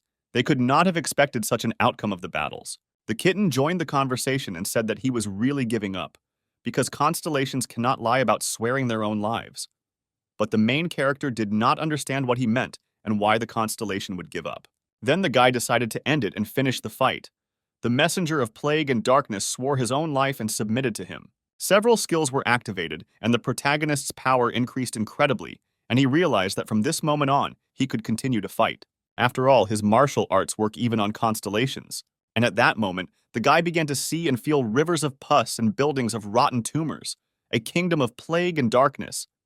He felt each avatar, his new kingdom, and new avatars were waiting for a new king. But the guy wasn't very inspired by all this, and he said that he was giving the kingdom back and asked him not to thank him, because he didn't need his kingdom, because the fight with him was enough for him. The Herald of Plague and Darkness was confused as he watched Skylar walk away. Battles between constellations are very dangerous, both sides are at risk, and the winner takes absolutely everything from the loser. This is done to prevent any future threat from the loser, as the complete erasure of the loser's existence was common practice. But he spared his life and left his kingdom with the avatars. Although he was glad about it, there was a feeling of loss.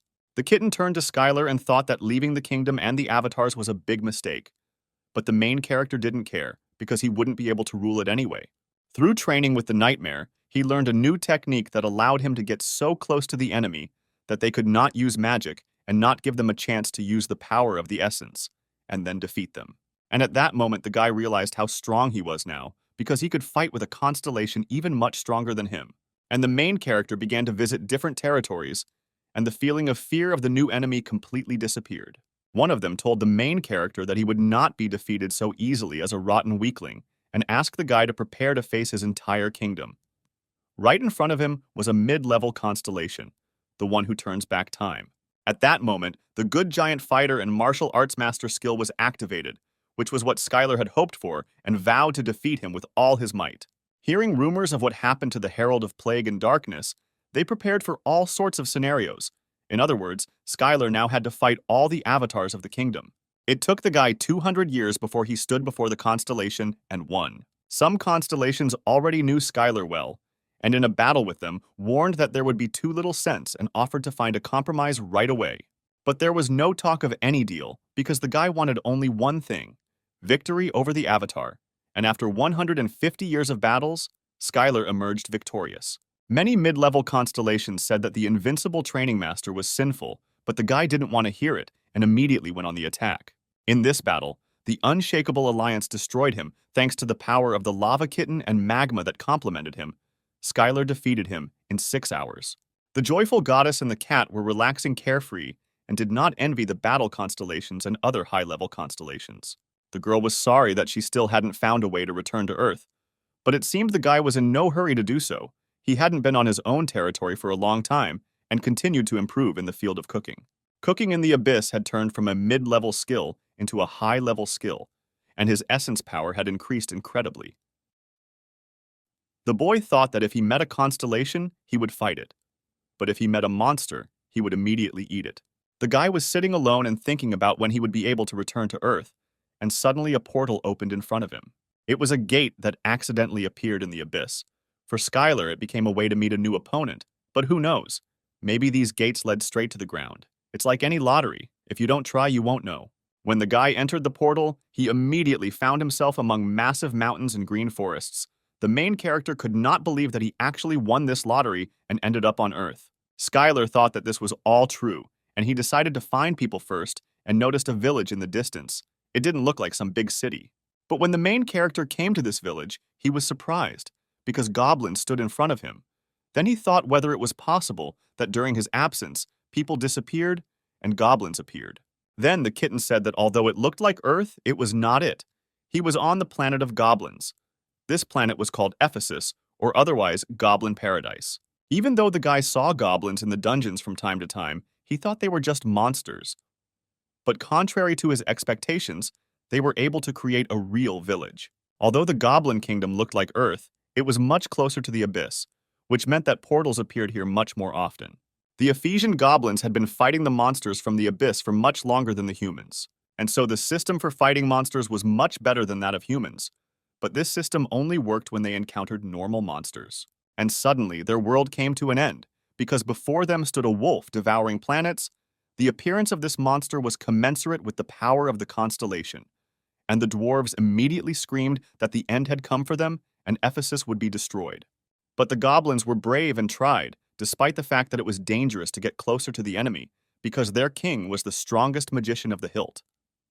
And the brave Goblin King, who was sitting on his tame dragon, was rushing straight towards the formidable enemy. And if he did not fight him, then how could he look his own people in the eyes? The goblin was no coward and would never run away from his duty. He was Odaigon, the Goblin King and the strongest magician of the hilt. He shouted that even if this was the end for the hilt, the goblin would at least leave a scar on it that the beast would never forget. But suddenly a bright blue flash appeared above the beast. Odaigon could not understand who it was and where this light came from. Skylar surprised everyone with his spectacular appearance. He only had one chance, because in terms of combat power, this wolf is comparable to a mid-level constellation. But it is not a constellation, since its existence is not focused on one thing. He had the opportunity to stop him right now, this second, and he used everything he had. And indeed, the attack was so powerful and strong that the planet-devouring wolf was immediately defeated. The protagonist was glad that fortunately for him, everything went according to plan. Several skills were activated, and his essence power was significantly increased. Skylar always felt a sense of crisis when faced with constellations and monsters comparable to him. Powerful creatures that mortals dare not confront have an incredibly low pain threshold. The kitten said that such strong creatures have practically no experience in fighting opponents equal to them, and he praised the guy for using such a strategy. The protagonist thanked the cat and said that if he had withstood his last attack a little longer or had been prepared in advance, then this battle would have lasted for several centuries. At that moment, the main character saw surprised goblins in front of him, who stood and looked at him in surprise. The guy hoped that they would not attack him, especially after seeing this battle. Then one of the goblins got much closer to Skylar, and this made the guy panic a little. But the goblin fell to his knees before him and said that when the other constellations were busy and doing nothing, he was the only one who came here and helped his people. He bowed low to him and said that he was now his god and his master. From that moment on, the Goblin King Odaigan swears allegiance to him, and all the goblins who were there bowed their heads before the main character. Thanks to this, the Goblin Kingdom of Ephesus was now under his control, and his constellation power increased depending on the number of souls that worshipped him, and the world began to resonate with him. The power of the constellation was increased. The power of the constellation was awakened, and the boy obtained the skill of the constellation of the territory belonging to the invincible god. And now he has become a middle-rank constellation. The kitten of lava and magma told the boy that he was so filled in his own mind that it would be nice if everything happened the same way with the Earth. But the guy didn't think that people would be so simple, because the Earth is different from this planet, where there are only a few hundred goblins. After all, if Skylar defeats the huge monster on Earth, he will simply become famous. And that will be all, because people are not like goblins, they will not obey. Because the reality is that they are constantly trying to destroy and subjugate others. As the boy was leaving the scene, the Goblin King caught up with him and shouted that he would go with him and would always stand by his side. The main character addressed the goblin by name, and he was very grateful to him for remembering his name. Skylar said that he was going into the abyss and that it would be difficult for mortals like him to follow him. But the goblin was not stopped by this, and he would follow him even into the darkest depths of the abyss. Odaigan added that he was the king of the goblins, and was not like the dwarves who broke their own promise because of difficulty. And if he and his people did not repay the savior, they would live with even greater regret. The protagonist noticed that magical power surrounded his entire body.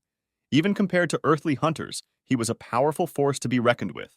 The boy agreed to the goblin's offer and said that his abilities as a magician would be very useful to him, but warned him not to regret it later. The goblin asked what his master wanted to find in the abyss, and then the guy told him about a planet called Earth and asked if he had ever heard of it. But the Goblin King heard this name for the first time. They set off on a long journey because they must arrive on time, because most likely she is too far away. This story has been up until today about how Skylar became an invincible training master and how the Goblin King became his subordinate.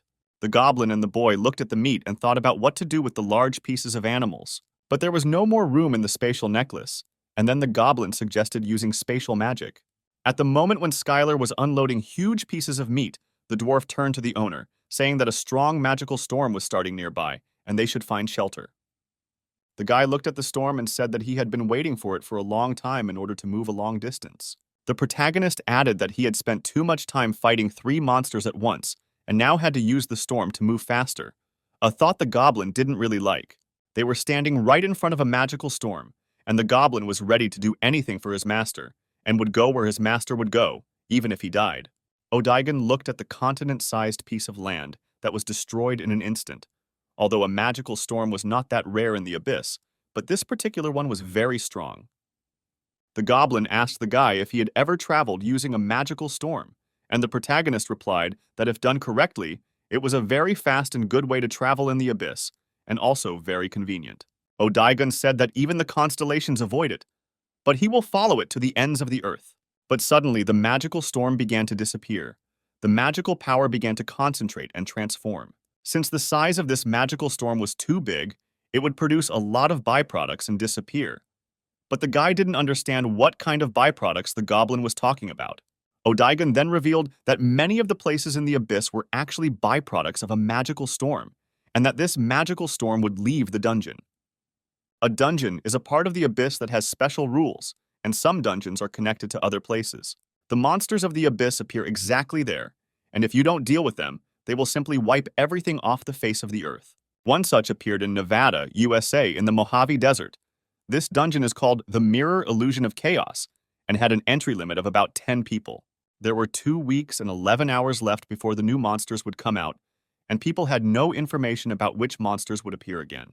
It was the sacred right of humans to name things.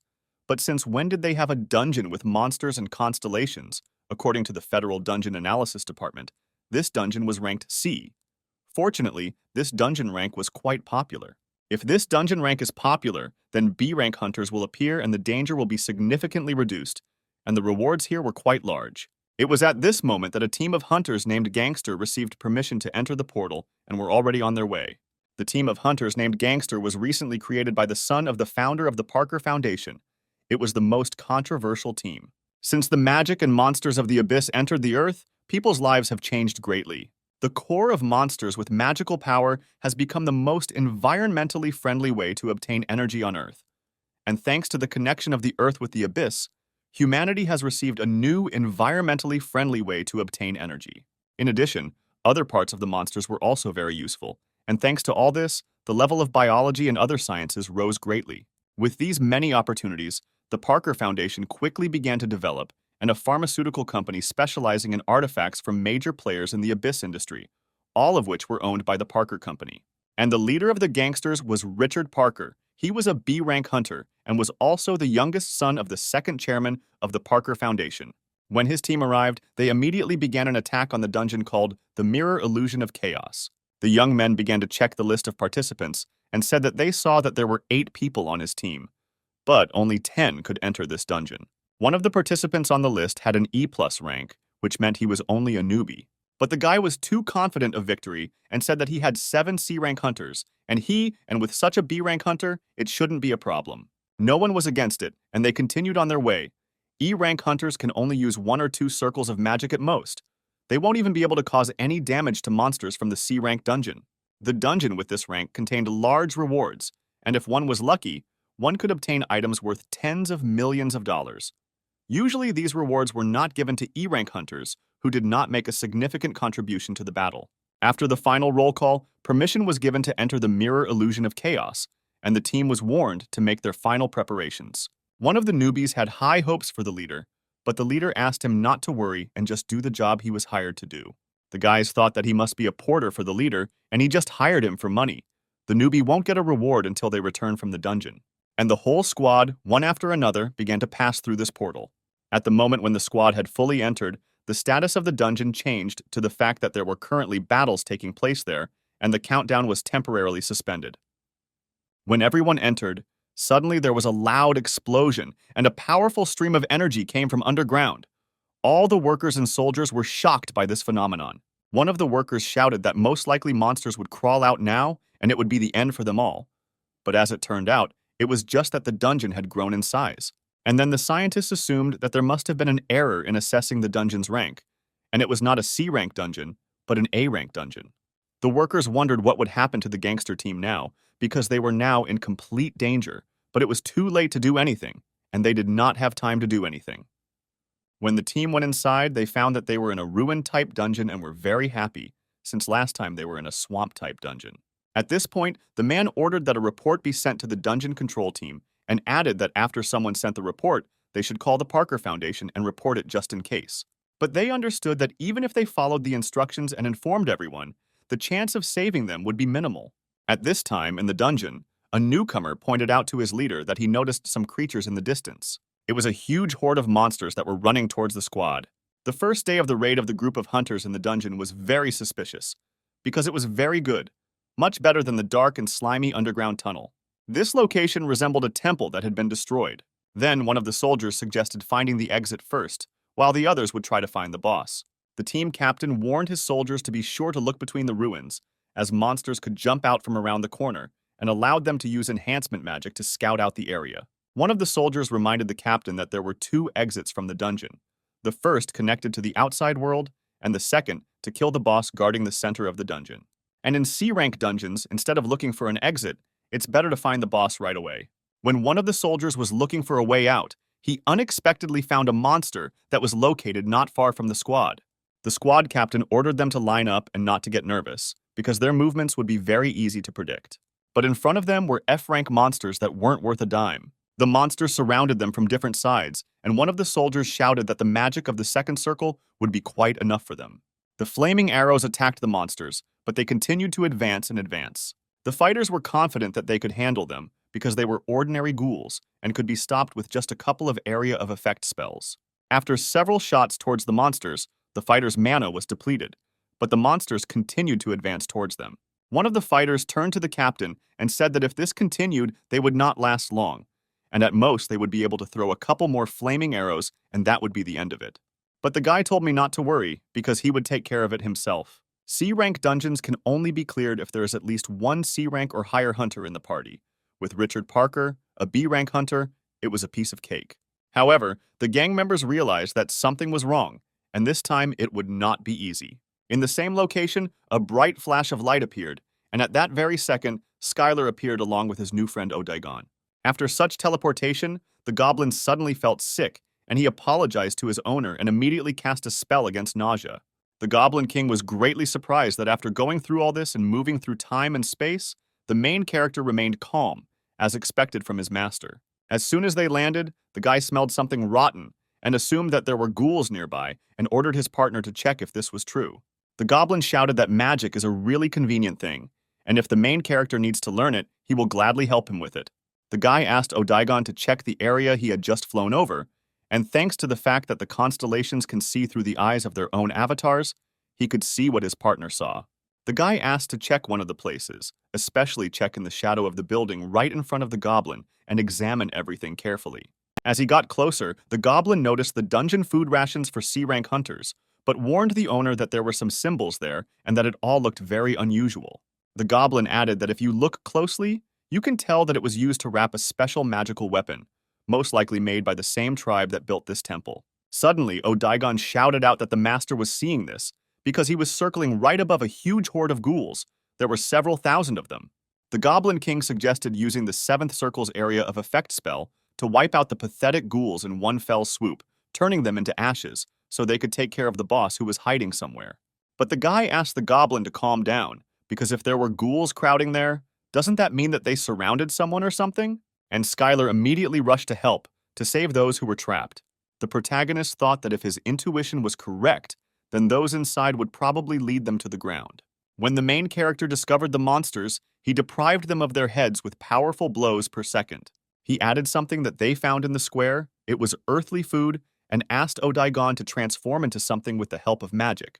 Because if he appeared in this form in front of those who were stuck here, they would have a lot of problems. Not all goblins in the abyss appear to be adequate creatures. Hunters from the earth have already become accustomed to meeting goblins in the dungeons. Odaigon couldn't believe that he could be considered a dungeon monster. But despite this, the Goblin King fulfilled Skylar's request and used the magic of the 6th circle, polymorphism. And right in front of the guy, a handsome and tall guy descended from the sky.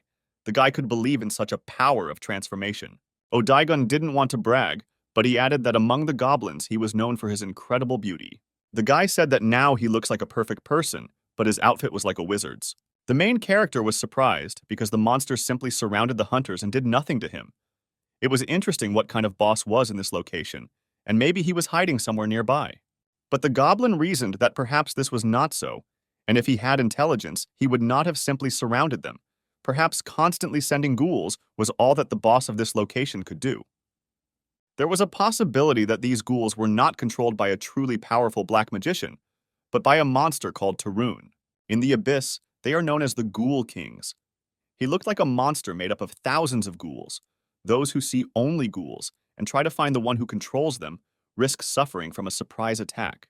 For most, ghouls do not pose a particular threat, but those whose skills are at an average level can be overwhelmed by numbers. At this time, a group of hunters found themselves inside a cave. The only food they had left was gloves and boots. It was the 28th day of the raid on the Dungeon Mirror Illusion of Chaos. As soon as they arrived on the first day, they lost some of the necessary provisions. But they found shelter underground, where they were able to hide from the evil ghouls. They were forced to leave all their food and quickly get to a safe shelter. They had the opportunity to seal the passage so that no one could get inside. The squad captain was in deep despair, because fortunately for him, there was no other way in, and the gangster team spent a whole month without being able to do anything. One of the soldiers turned to the guy with the lowest rank and noticed that he had a very large backpack on his back. The guy didn't want to show what was in the backpack until his commander-in-chief gave the order to show all team members the contents of the bag. The commander allowed them to look and take what they needed, but in such a situation there was still little that could help them from there. And no one could refuse such a generous offer from the captain. But from the large backpack, all they could find were a few bottles in French that were intended for skincare. Then one of the soldiers shouted that it was all because of the group leader, that they had found themselves in this situation, and now he should answer for this misdeed.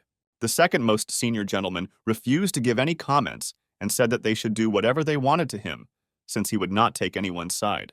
He added that in this situation, internal conflict is a direct path to the death of the entire group, and everyone needs to calm down and focus on surviving until the rescue team arrives, and that's all that can be said as the second in command.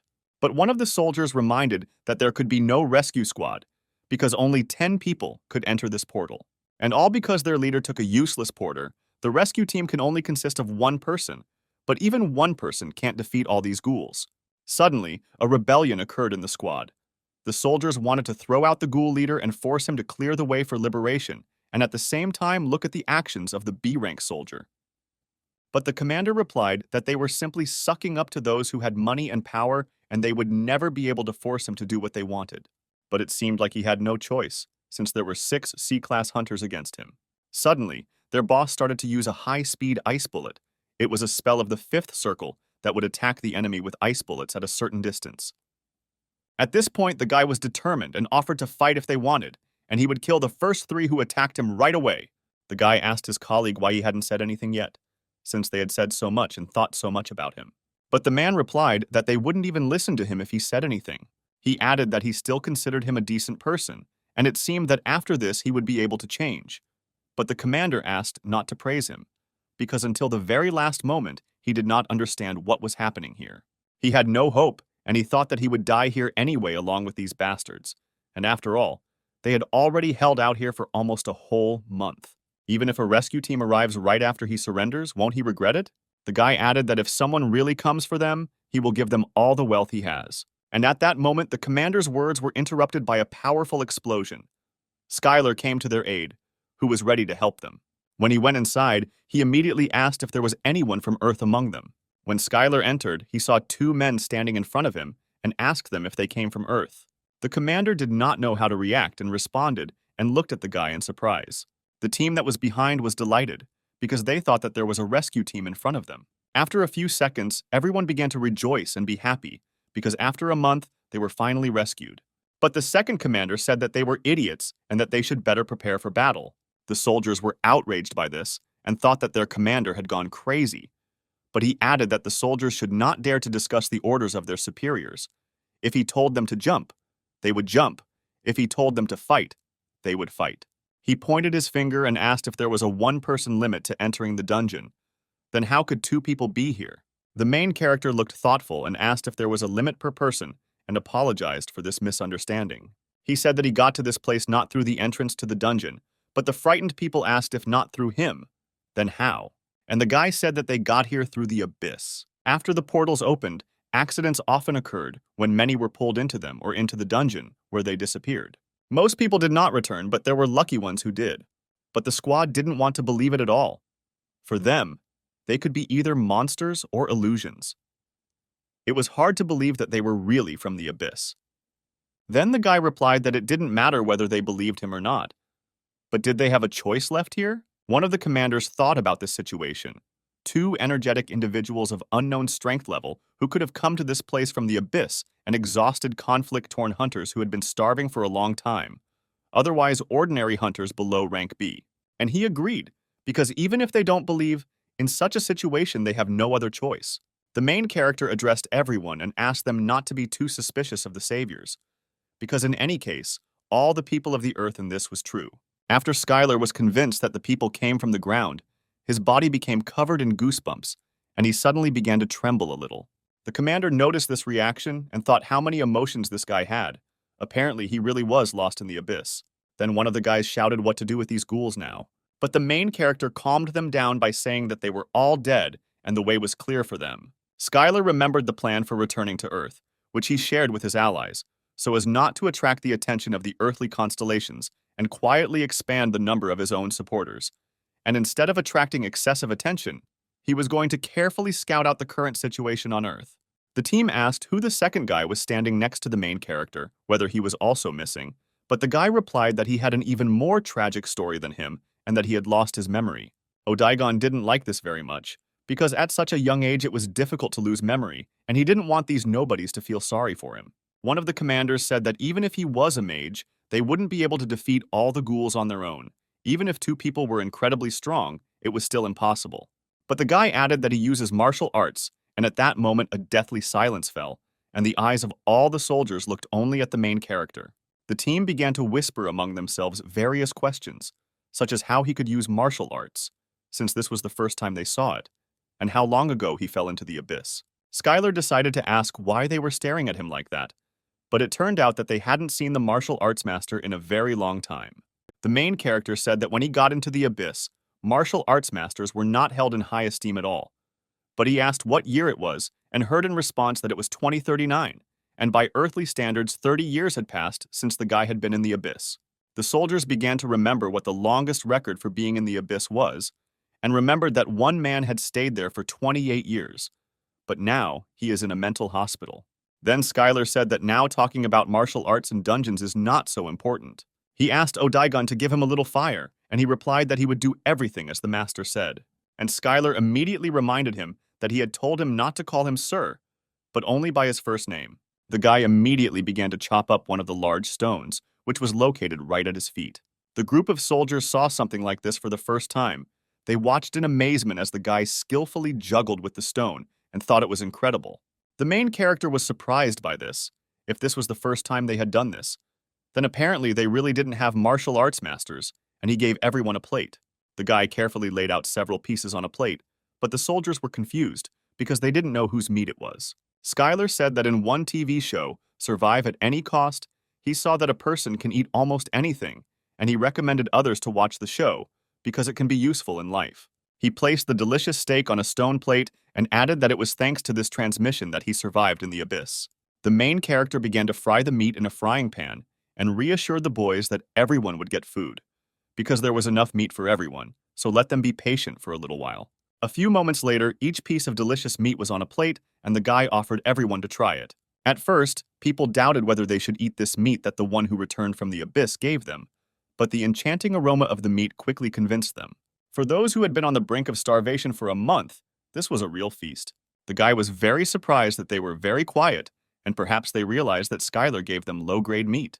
But when each soldier tasted this meat, their eyes filled with tears of joy, because it was incredibly delicious. One of the soldiers suspected that this meat was unusual, and his mana began to replenish. Normally, if he used a few flame arrows, he would collapse from magical exhaustion.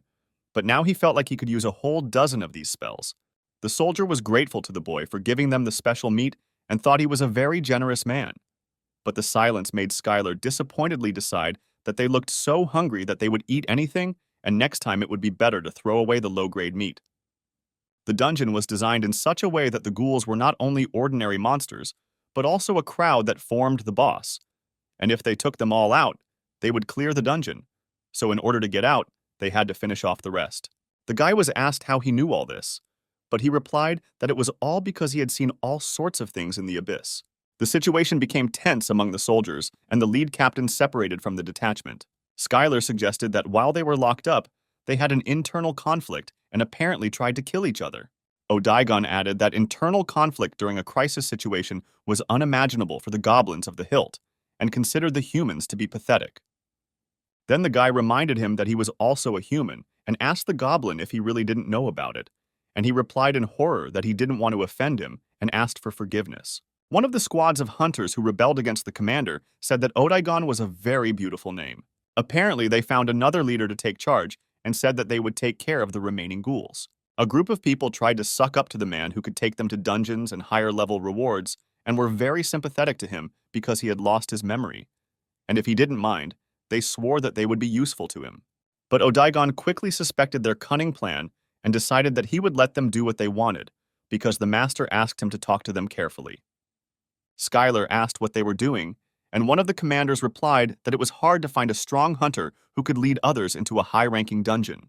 The soldiers were very polite with the guy because he was their savior, and since he had been here for more than 30 years, he was also an elderly man.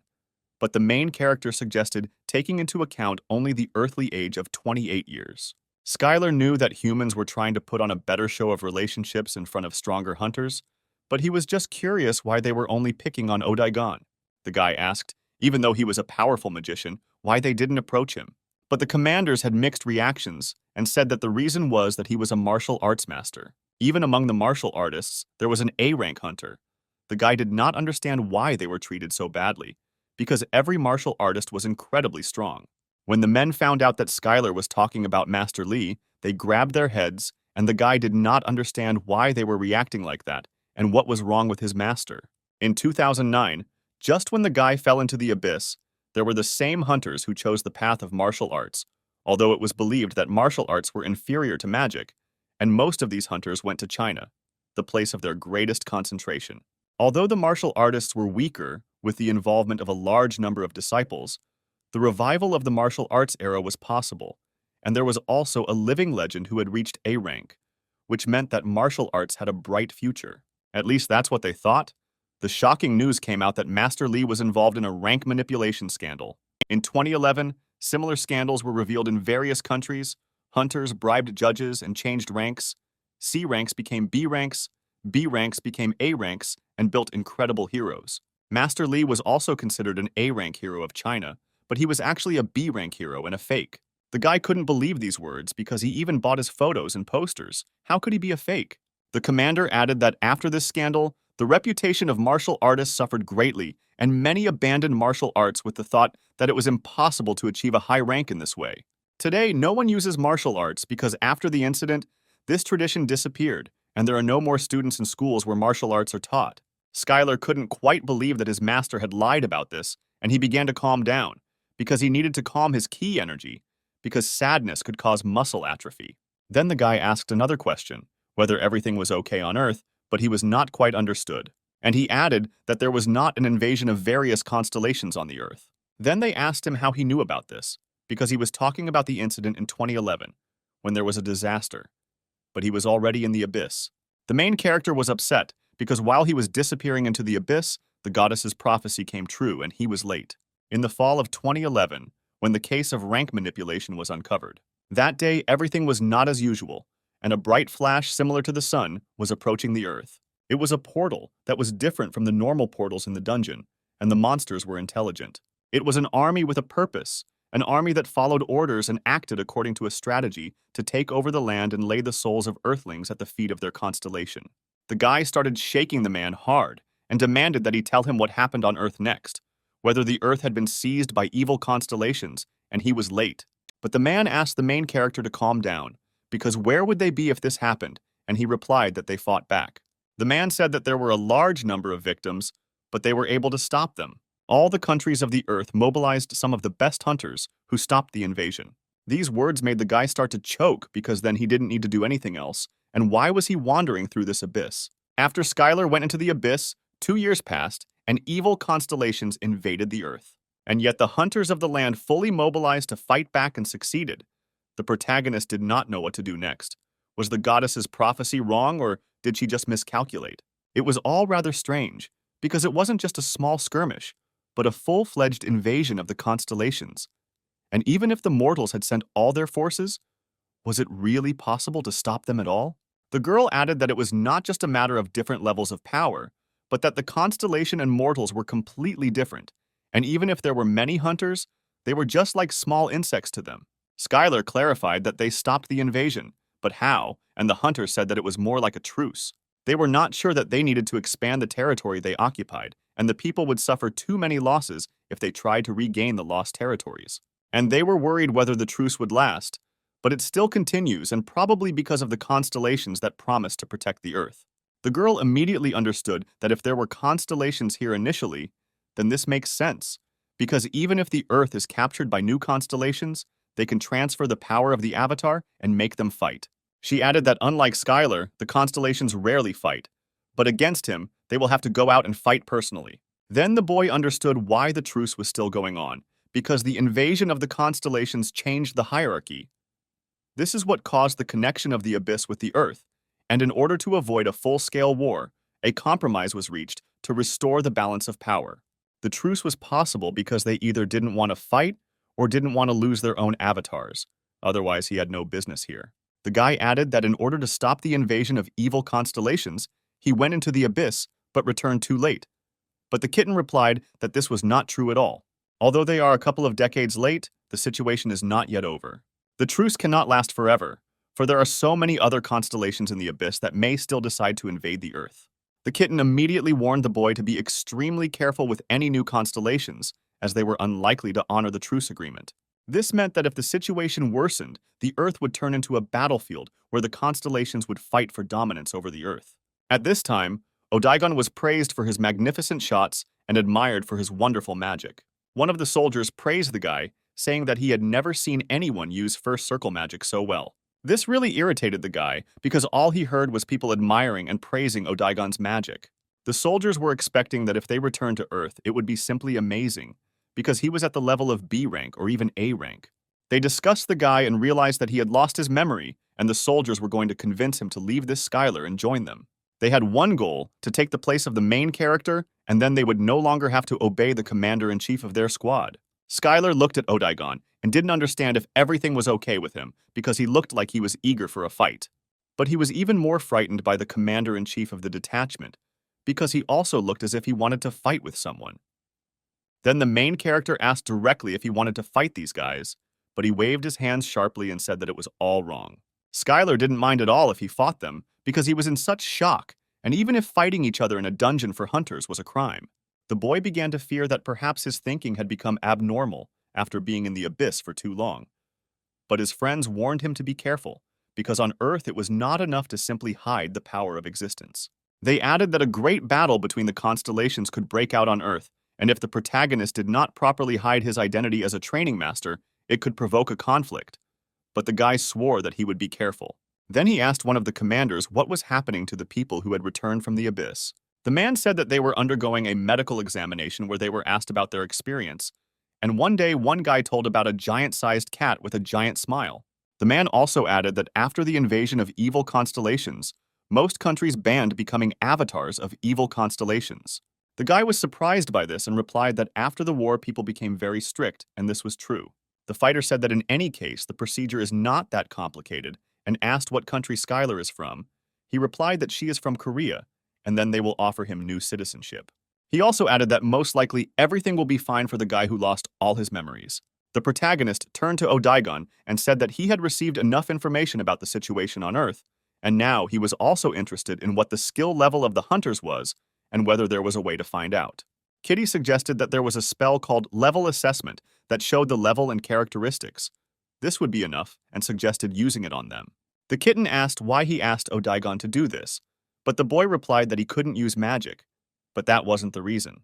Because the guy was a constellation, he didn't need to use magic to see the power level. He wouldn't need to use his own essence power to do this. Any constellation could easily do this. And at that moment, the main character used the Eye of Sauron and looked at the commander-in-chief of the squad. The guy revealed the whole essence of Richard Parker. He saw his level, strength, agility, magical power, and intelligence. The kitten added that if he mastered this ability, he would be able to see much more information, and he could also train this skill. Suddenly, the soldiers saw that the dungeon, the mirror illusion of chaos, had been cleared. And it will soon close, and the main character will finally head to Earth. The soldiers were very happy about this, because they would soon be at home on their native soil. The main character looked at the frying pan made of adamantine and saw that the kitten of lava and magma had tried hard, and it was much easier to cook complex dishes on it. Due to Skylar using the Eye of Sauron, his life force increased as he used the ability. At this time, a problem arose on the ground near the portal to the dungeon. Strange phenomena began to pass near it, and suddenly the dungeon became dangerous and unstable, and it was impossible for reporters to enter here. People saw and could not believe their eyes, because an entrance to the dungeon appeared there, and this meant only one thing, that it had been successfully cleared. A bright light formed, in which stood a team of hunters, as well as the main character with his partner. When Skylar appeared, the first thing he was surprised by was how bright it was here, and how beautiful the earthly sky looked. In a group of hunters, the gangster managed to clear the dungeon mirror illusion chaos in the Mojave Desert. The final dungeon rank became C rank, and the commander was furious, because it seemed impossible to him since there were 1,000 ghouls in there. The man said that he received help from a qualified magician, and that F-rank monsters alone were not many, and they knew this very well. The dungeon prank was determined by the strength of the main boss. They looked at the test stats, and that's why it was rated C instead of F. In any case, the sheriff congratulated him on his safe return, and added that his father was very worried about him. Since the Earth didn't know about the Ghoul King Tarun, they didn't know that they had passed the A-rank dungeon. The protagonist held a magazine in his hands and was wondering why the commander of Parker's group was a real celebrity and why there were so many paparazzi around him. At that moment, doctors entered the room and announced that Skylar, based on his test results, was completely healthy. The girl was very surprised because she had never seen such a perfect body, as if God had given it to him. The guy replied that the only thing he could do in the abyss was to train. The doctor added that he was also mentally stable and he was really lucky. After all, 30 years have passed and now he will have a hard time with rehabilitation, and if he wants to move to another country, they will be happy to help him. But the girl acted as if she didn't want him to stay in this country. On the contrary, several men asked Odaiga not to worry about the fact that he had lost his memory and that the American government was on his side, since America was the richest and most powerful country. Only high-ranking magicians received such treatment. With martial arts masters, things were completely different. But the guy was firm and replied that he would always be the same, and no matter how many offers came, he would always follow Mr. Schuyler.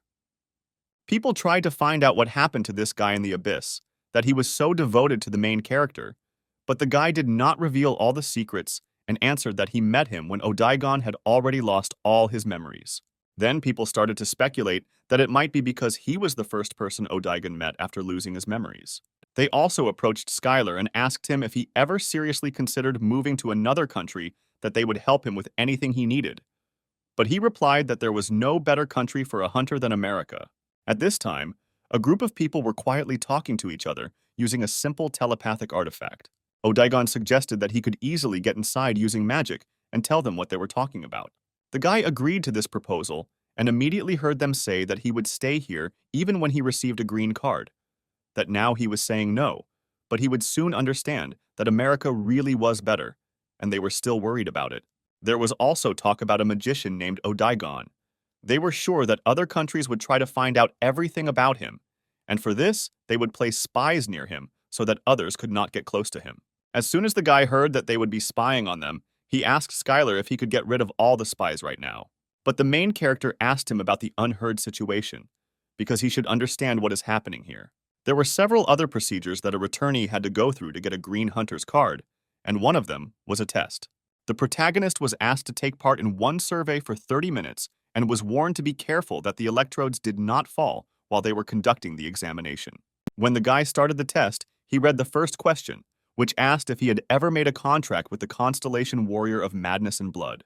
It was necessary to write a fragment in which this warrior was ridiculed. Perhaps it might seem childish, but it is the most effective way, because a servant who has made a contract with a constellation will never be able to mock the master. This was the best way to determine if someone had made a contract with an evil constellation. They adopted this method after contacting the constellations. Next, the guy was asked to measure a certain amount of mana into a crystal ball, as much as he could. After the main character began to measure the amount of mana, the ball turned yellow and immediately began to collapse, and the measurements ended there. The guy thought that in order to move around here more freely, he would better get a higher rank than 30 years ago, because he was probably an A-rank hunter. The amount of mana contained in the measuring crystal ball was much higher than that of the average hunter. When hunters passed the exam, they filled the ball with their own mana to increase their rank. The crystal ball changed color to determine the total amount of mana. It was a little unusual for the main character to control his own strength, but it was not his fault that in the abyss he only encountered strongmen, and perhaps revealing his true strength was still a mistake. His partners watched him and did not understand whether he did it on purpose or not, because you can't attract unnecessary attention. It can reveal his essence. The earth is not like an abyss. There were its own rules there. In the abyss, he can find strong opponents at any time and fight them as much as he wants. But on Earth, this happens under strict control. The opportunity to rise to rank A is given only to hunters of rank B. Rank C cannot skip a step. In order to reach the rank of a hero and become famous as planned, you need to grab any chance and increase the hunting rank to the maximum. The doctor turned to the guy and said that all measurements had been taken and the results would be ready soon, and he could wait in the dorm. Schuyler really hoped that he would be given at least a B rank. As soon as they left the laboratory, the doctor immediately picked up the phone and made a call to one clan and said that he called about a case they were interested in. When the boy started looking at the cards, he discovered that his friend was given a B rank. He was surprised at how well Odaigon hid his abilities. But when the main character opened his own card, he couldn't believe what he saw, because he was awarded the rank C+, and his age was indicated as 57 life years. He couldn't believe that in 30 years, the average amount of mana for a hunter had increased so much, and at that moment, the clan commander approached them from behind. Skylar asked why he came, but the guy reminded him that he said that he would definitely reward him for saving his life, because he returned after 30 years and must have nowhere to settle. And the guy offered to stay at his house and be there as long as he wanted. On the way home, Odaigon asked if he found it suspicious that the guy had suddenly become so polite to them. But the main character immediately recalled how he repelled the wolf's attack and said that he would not forget it either because the goblins gave him a warm welcome and promised to repay him for saving him. He told how they prepared a bath of acid slimes for him and offered to gladly accept the children of their nobility as sacrifices. But the goblin could not believe that all this caused him inconvenience. But as it turned out, it was all about the difference in culture. In any case, this guy might also have wanted to repay for saving him, but Odaigon had a different opinion. He believed that the race was annoying and incapable of magic, and yet gratitude was alien to them. The main character was surprised by these words, because in fact he was also a human, and the goblin remembered this and immediately asked for forgiveness. Skylar approached Richard Parker. He introduced himself to him as a very famous person in business circles, and then the guy added that he was looking forward to him giving him all his fortune. The main character said that he heard someone in the dungeon promising to give up all the inheritance for saving the commander. But the guy screamed in fear that this did not happen. Skylar said he was joking and replied that he didn't need much. He asked for a place where he could settle down temporarily until he could settle down somewhere himself, since he had been in the abyss for too long and was still not getting used to the ground. But Parker replied that he could live in his house as long as he wanted, something he could easily give to his savior. Odaigon decided that the guy was being too arrogant, having borrowed only some house. Suddenly, one of the sports cars stopped Parker's entire motorcade. The sudden braking caused everything inside to get mixed up, and no one could understand what was going on. Parker's driver said that someone blocked the way with a car. The main character immediately thought that perhaps this was an assassination attempt, and some evil constellation learned of his essence. At this time, Odaigon opened the door and asked the master to sort out the situation. The guys got out of the car and decided to first see what kind of psycho blocked their way. Skylar never thought he would see a car like this in the middle of the desert, but all that could be said about it was that it looked very American. A man got out of the car who was dressed very stylishly, and Skylar, along with Odaigon, felt that he was different.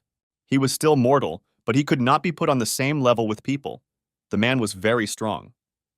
When the man came closer, Richard Parker immediately recognized that in front of him was Sam, nicknamed the Dragon.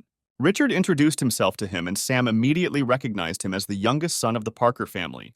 The man said that he heard that his father had a lot of worries because he became a hunter and advised him to do what he wanted. Then the man turned to the guy and said that he had lost much hope, but in front of him was the real Skylar. The main character couldn't believe it, but in front of him was the leader of his clan. The man heard rumors that they were here. A lot of time had passed, and they really hadn't seen each other for a long time. Everyone stood in a stupor, and Richard couldn't believe that the dragon knew Skylar, but it was all true. All the guards ran out of the car and were surprised to see an S-rank hunter, Dragon Sam, standing in front of them.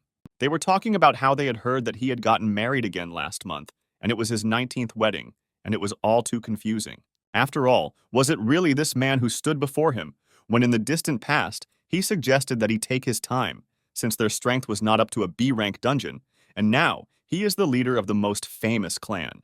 In 2011, attacks by evil constellations suddenly broke out all over the world, and the city of Seoul was no exception. That period was called the Seoul Disaster, at which time all the hunting clans located in the city responded, and the leader of the clan of the Great and Incomparable was one of those who tried with all his might to save the country. Thanks to the dedication of hunters like Sam, the Republic of Korea was able to somehow eliminate the threat of occupation.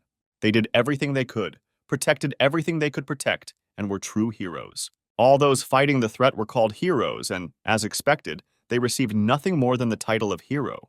At this time, in the hospital, the guy turned to one of his partners, because he still couldn't pay off the debt, because healing magic was not included in the insurance. And even the compensation for the hunter's treatment did not help him. He did not fit this article, because he did not receive a shrapnel wound from a monster. And after that, Sam moved to America, because the attitude towards hunters is much better here. He talked about how he got support, hunted monsters, started his own company, and even appeared on TV once. And that's how things gradually came together. The guy asked how much money he had, and even the rich son couldn't object to him. Then Sam asked him if he knew where he lived now, in Hunter's Hills. But the guy didn't know what kind of area it was. But as it turned out, It was the richest area in Los Angeles. He jokingly called the guy a brat and said that as before, you couldn't get the word out of him with pliers. After all, who else is capable of disappearing, leaving only a letter on one pitiful page? The man suspected that he was crazy about training, but he didn't think that he would go to such madness. Perhaps he should have been taken to the hospital earlier. Sam added that some even wanted to announce his death, since only a few returned from the abyss alive. The guys were even going to hold a wake in this honor. But when the man found out that he had been discovered, he was very surprised that he was on the list of those who had returned from the abyss. Sam then turned to Parker and finally asked what he was doing in his car.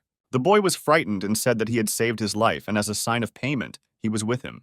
The man was very surprised by these words, because he had already thought that he was taking him to the family estate for an autopsy. At this point, the destination was changed from the Parker's house to Sam's house. The guy saw how the world had really changed in 30 years, and all the city streets were now teeming with machines. After the gates opened in Los Angeles, rich and famous hunters began to flock to the city. All of their clanmates, rising stars who wanted to join them, and people who viewed hunters from a business perspective. It was currently the most densely populated city of hunters on Earth. Sam continued that from the moment he arrived in America, he asked to be informed of the latest news of who had returned from the abyss and threatened that if even one name was missed, he would leave for another country. It was funny to watch the FBI and CIA report with stony faces. Otherwise, he would have quickly changed his citizenship, and the government would have suffered huge losses. The main character looked out the window and said that he had a very cool house, and that this house was the size of an Olympic stadium. But Parker interrupted the guy and said that these buildings were for hired workers and servants, and the real home of Sam the Dragon was located further away. They immediately approached the real house, past fountains, palm trees, and beautiful parks. As the motorcade passed along the streets, the main character saw hunters standing in line for tickets. He didn't understand what these coupons were for, because this wasn't a bank. But Sam replied that in order for them to see him at least once, they needed to get a coupon. But Skylar couldn't fully understand why they needed this, and what it was all for. But these people came to ask to give them a chance. The guy asked what kind of chance they were talking about, but the man said that they would still have time to discuss all this. When they went inside, they saw beautiful pandas. The guy couldn't believe that pandas were in America. Did he really steal them? But as it turned out, it was a gift from the Chinese government. They then begged on their knees for him to come and send it to him. The protagonist asked what was troubling the Chinese government that they made such a generous gift. Then the man remembered that the guy was in the abyss and knew nothing, and then he urgently gathered all the secretaries in one place. He ordered to select the best teachers for him in politics, economics, culture, and other sciences, so that Skylar could be taught everything. At this point, Parker's driver said that there was a great chance to meet the dragon at the moment, and that some people had been waiting for months for the chance to see it. But the guy continued that their last name was clearly not Parker, and why should he beg for this chance? Besides, he had the feeling that next to him he was getting a year older with every minute. At this time, one of the secretaries asked if there were too many teachers and too much information, and if he could find out the real reason for this commotion. But as soon as the man introduced himself to him, he immediately heard that he was fired from that very second, because he hired them for a lot of money in order to entrust them with troublesome work. Sam's words and request did not sound like a joke, and he did not ask not to answer stupid questions. Then the man turned to the sixth secretary and asked where all the models who were supposed to be at the party were, because he clearly remembered that he had missed one and ordered her to work faster. After Sam gave everyone their assignments, he turned to Skylar and said that they could now calmly think everything over. The guy couldn't believe that the man had changed so much in such a short period of time, because such situations were not a reason for dismissal. But the man objected, saying that he did not know how much he was paying them, and quickly ordered the seventh secretary to come to him. When the secretary approached, he said that in 2 weeks he had received about $230,000. But the main character still couldn't understand how the size of the salary was connected with being fired on the spot. Then Sam replied that when he hired them, he clearly warned that he was paying the highest salary. But in return, one mistake, and the employee is fired, and they all know about it. But Skylar was very disappointed with this approach, and then Sam decided to leave the seventh secretary. The guy turned to Sam and asked why he didn't become a role model, as a true clan leader should. In one of the audiences, a Stanford University professor who specialized in the science of artifacts and caves spoke to the main character. She also had experience as a manager of 2 B-rank hunters and 1 A-rank hunter. These words really surprised the guy, and he decided to surprise her in return and told her that in high school he once lifted a total of 500 kilograms. The teacher decided to briefly explain what had happened over the past 30 years. And after 30 minutes, the guy screamed loudly in the audience. He couldn't believe that evil constellations occupied China, North Korea, Europe, and Latin America. South Korea was not captured because it was one of the countries that resolved the situation relatively quickly.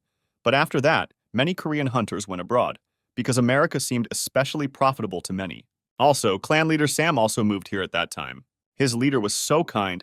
What did he have to endure? He was the kind of man who was dumped by women every day and who discouraged him from going into a B-rank dungeon. But suddenly, he became the Dragon Sam, an S-rank hunter with a lot of money, who at 70 years old has married 19 times.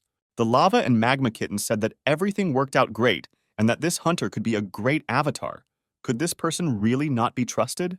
He could be trusted. Then Skylar went to Sam and told him everything about how he suddenly went into the abyss to prevent the end of the world.